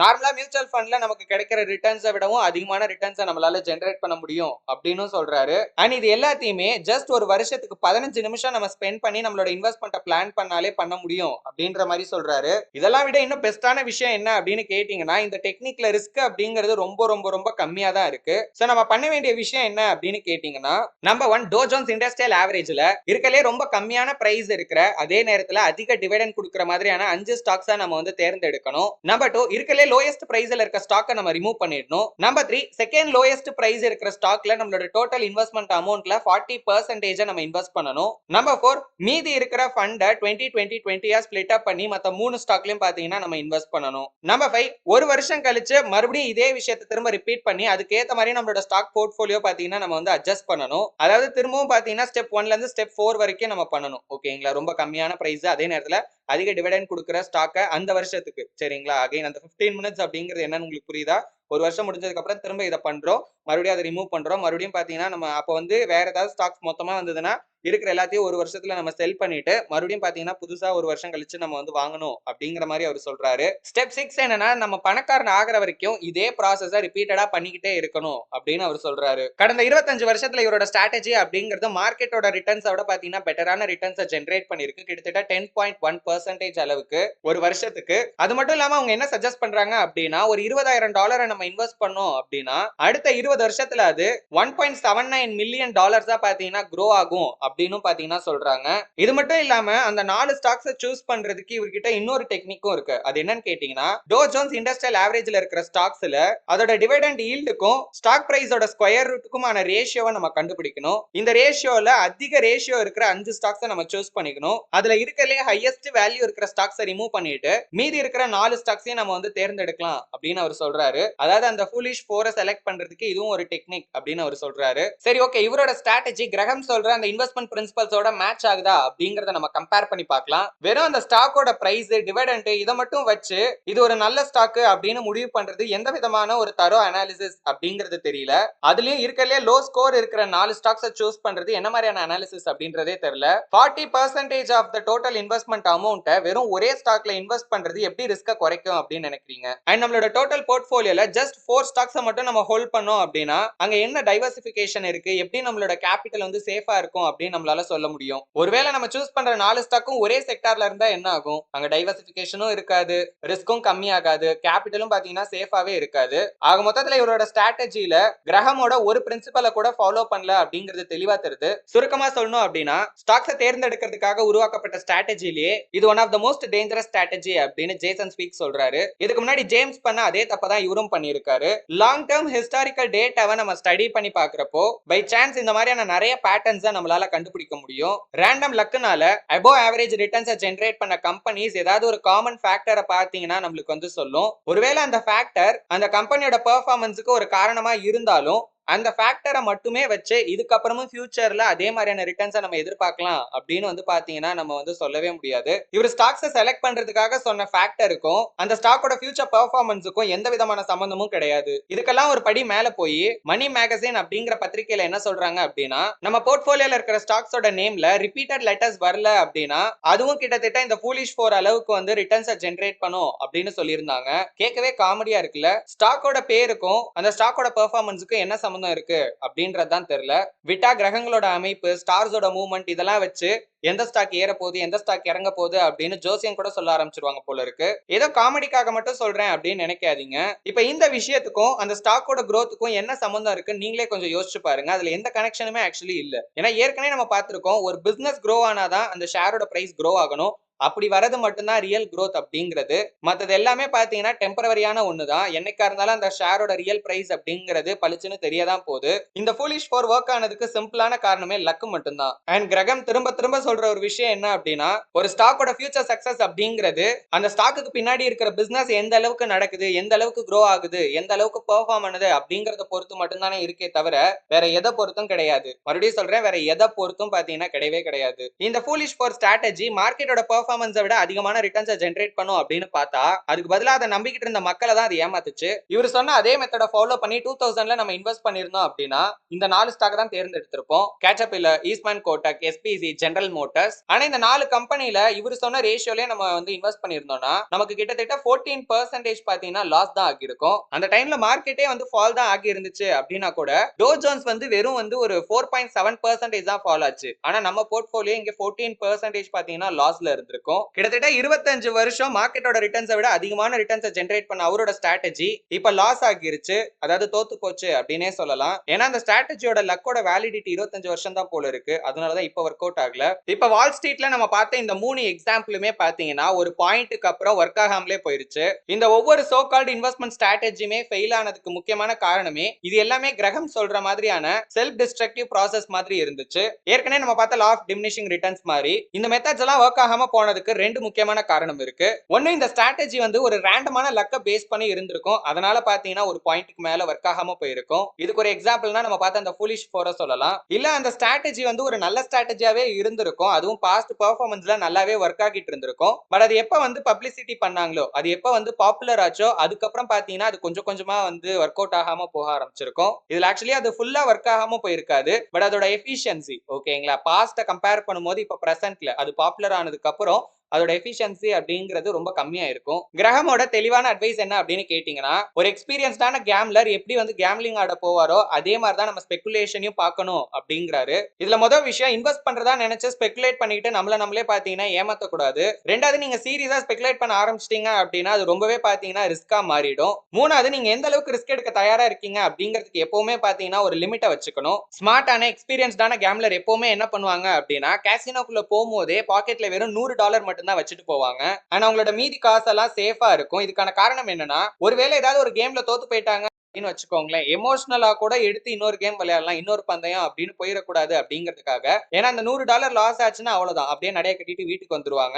ஒருவேளை பல்கான அமௌண்ட் $1000, $2000, $10,000 எடுத்துட்டு போனாங்க அப்படின்னு வச்சுக்கோங்களேன், அவங்க $100 தான் இன்னைக்கு நம்ம கட்டணும் அப்படிங்கிற மைண்ட் செட்லயே வந்தா கூட எமோஷனலா வந்து ஏதாவது ஒரு முடிவு எடுக்கிறதுக்கான வாய்ப்பு இருக்கு. இதனாலதான் அவங்களை வந்து ஸ்மார்ட் கேம்லர்ஸ் அப்படின்னு சொல்றோம். இதே மாதிரிதான் ஒரு இன்டெலிஜென்ட் இன்வெஸ்டருமே ஸ்பெகுலேட் பண்ற ஐடியால இருந்தாங்க அப்படின்னா அதுக்காகன்னு ஒரு அமௌண்ட் பாத்தீங்கன்னா நம்ம தனியா எடுத்து வச்சிடணும். அதான் ஜேசன் ஸ்பீக் மேட் மணி அப்படின்னு சொல்றாரு. அண்ட் இது நம்மளோட டோட்டல் வெல்த்ல 10%க்கும் கம்மியா தான் இருக்கணும் அப்படின்னு சொல்றாரு. ஏன்னா இந்த மணிங்கிறது ரொம்ப ஹை ரிஸ்க்ல இருக்கும். சரிங்களா, ஒருவேளை இந்த டோட்டல் அமௌண்ட்டுமே லாஸ் ஆகிறதுக்கான வாய்ப்பு இருக்கு. அதனால அதிகமான போர்ஷன் எல்லாம் இதுக்கு வந்து நம்ம வந்து ஒதுக்க கூடாது. அண்ட் நம்ம ட்ரேடிங் பண்றதுக்கான அக்கௌண்ட்டும் ஸ்பெகுலேட் பண்றதுக்கான அக்கௌண்ட்டையுமே எப்பவுமே தனித்தனியா வச்சு நம்ம மெயின்டைன் பண்ணணும். ரெண்டையும் ஒரே அக்கௌண்ட்ல வச்சு பண்ணவே கூடாது. இதை விட ஒரு முக்கியமான விஷயம் என்ன அப்படின்னா, நம்மளோட லாங் டேர்ம் இன்வெஸ்ட்மெண்ட்டை எந்த வகையிலும் நம்மளோட ஸ்பெகுலேட்டிவ் திங்கிங் வந்து பாதிக்கவே கூடாது. நீங்க ஸ்பெகுலேட் பண்ணும்போது ஒரு ஸ்பெகுலேட்டர் மாதிரி யோசிச்சுக்கலாம். ஆனா இன்வெஸ்ட் பண்ண போறீங்க அப்படிங்கிறப்போ ஒரு இன்டெலிஜென்ட் இன்வெஸ்டர் எப்படி யோசிப்பாரோ அந்த மாதிரி மட்டும் தான் நீங்க திங்க் பண்ணணும். அங்க வந்து ஸ்பெகுலேட்டர் மாதிரி உட்கார்ந்து யோசிக்கவே கூடாது. இன்னும் இதை தெளிவா புரிஞ்சுக்கணும் அப்படின்னு வச்சுக்கோங்களேன். இன்வெஸ்டரோட மைண்ட் செட் வேற, ஸ்பெகுலேட்டரோட மைண்ட் செட் அப்படிங்கிறது வேற. முதல்ல அதை நம்ம கத்துக்கணும். சரிங்களா? இப்ப இன்வெஸ்டரோட மைண்ட் செட்டை இந்த இன்டெலிஜென்ட் இன்வெஸ்டர் புக்ல இருந்து நம்மளால கத்துக்க முடியும். ஒரு ட்ரேடரோட மைண்ட் செட் என்ன மாதிரி ப்ரோ இருக்கணும் அப்படின்னு கேட்டீங்கன்னா அதுக்கு நான் 2 புக்கை சஜஸ்ட் பண்றேன். ஒன்னு தி டிசிப்ளின் ட்ரேடர், இன்னொன்னு ட்ரேடிங் இன் தி ஜோன். இந்த 2 புக்கையும் எழுதினது மார்க் டக்ளஸ் அப்படிங்கிறவரு. இந்த 2 புக்கோட ஆடியோமே தமிழ்ல நம்மளோட ட்ரேடிங் எடு அப்படிங்கிற யூடியூப் சேனல் அவைலபிளா இருக்கு. கீழ டிஸ்கிரிப்ஷன்ல லிங்க் கொடுத்திருக்கேன், மறக்காம செக் பண்ணி பாருங்க. ஒருவேளை நீங்க வந்து ட்ரேடிங் பண்ற ஐடியால இருக்கீங்க அப்படின்னா 99% ஆஃப் த ட்ரேடர்ஸ் ஃபெயில் ஆகிறதுக்கான முக்கியமான காரணமே அவங்க கிட்ட ட்ரேட் பண்றதுக்கான ப்ராப்பரான மைண்ட் செட் இல்லாம இருக்கிறது தான். அந்த மைண்ட் செட்டை டெவலப் பண்றதுக்கு one of the best book அப்படின்னு இந்த 2யும் சொல்லலாம். என்ன நடந்தாலும் சரி, ட்ரேடிங்காகன்னு ஒதுக்குனா அந்த 10% அமௌண்ட்டை நம்ம வந்து அதிகப்படுத்தவே கூடாது. அந்த லிமிட்டை அப்படியே நம்ம வந்து ஃபாலோ பண்ணணும். சூதாட்டத்துல ஈடுபடுறதுக்கான தூண்டுதல் அப்படிங்கிறது மனுஷங்களுக்கு இயல்பாவே இருக்கிற ஒரு விஷயம். அதனால அதை முழுசா கட்டுப்படுத்த நம்ம முயற்சிக்கிறது பெரும்பாலான மக்களுக்கு கஷ்டமான ஒரு விஷயமா இருக்கும். பட் இருந்தாலும் அந்த உணர்வை கட்டுப்படுத்த வேண்டியது ரொம்ப முக்கியமான ஒரு விஷயம். அப்படி பண்றதுனால இன்வெஸ்ட்மெண்ட் ஸ்பெகுலேஷனையும் தவறுதலா நம்ம வந்து கன்ஃபியூஸ் பண்ணிக்க மாட்டோம் அப்படின்னு ஜேசன் ஸ்பீக் சொல்றாரு. நீங்க ஸ்டாக் மார்க்கெட்ல ட்ரேடிங் ஆர் இன்வெஸ்ட்மெண்ட் பண்ற ஐடியால இருக்கீங்களா? எங்க இருந்து ஸ்டார்ட் பண்ணணும் அப்படிங்கிற கிளியர் ஐடியா இல்லாம இருக்கீங்கனாலும் சரி, இல்ல ப்ராப்பரா லேர்ன் பண்ணிட்டு அதுக்கப்புறம் பண்ணணும் அப்படிங்கிற ஐடியால இருக்கீங்கனாலும் சரி, கீழ டிஸ்கிரிப்ஷன்ல இருக்க கூகுள் ஃபார்மை ஃபில் பண்ணுங்க. நாங்க உங்களுக்கு சப்போர்ட் பண்றோம். இந்த வீடியோ உங்களுக்கு யூஸ்ஃபுல்லா இருந்துச்சுன்னு தோணுச்சு அப்படின்னா இந்த வீடியோவை லைக் பண்ணுங்க. அண்ட் உங்க ஃப்ரெண்ட்ஸ் அண்ட் ஃபேமிலி மெம்பர்ஸ்க்கு மறக்காம இந்த வீடியோவை ஷேர் பண்ணுங்க. இந்த மாதிரி வீடியோஸை ரெகுலரா பார்க்க நம்மளோட சேனலை மறக்காம சப்ஸ்கிரைப் பண்ணி பக்கத்துல இருக்க பெல் ஐகானையும் பிரஸ் பண்ணி வச்சுக்கோங்க. அப்பதான் நாங்க வீடியோஸ் அப்லோட் பண்ண உடனே உங்களுக்கு நோட்டிபிகேஷன் வரும். Thank you for watching. அடுத்த வீடியோல பார்க்கலாம். Until then, stay tuned.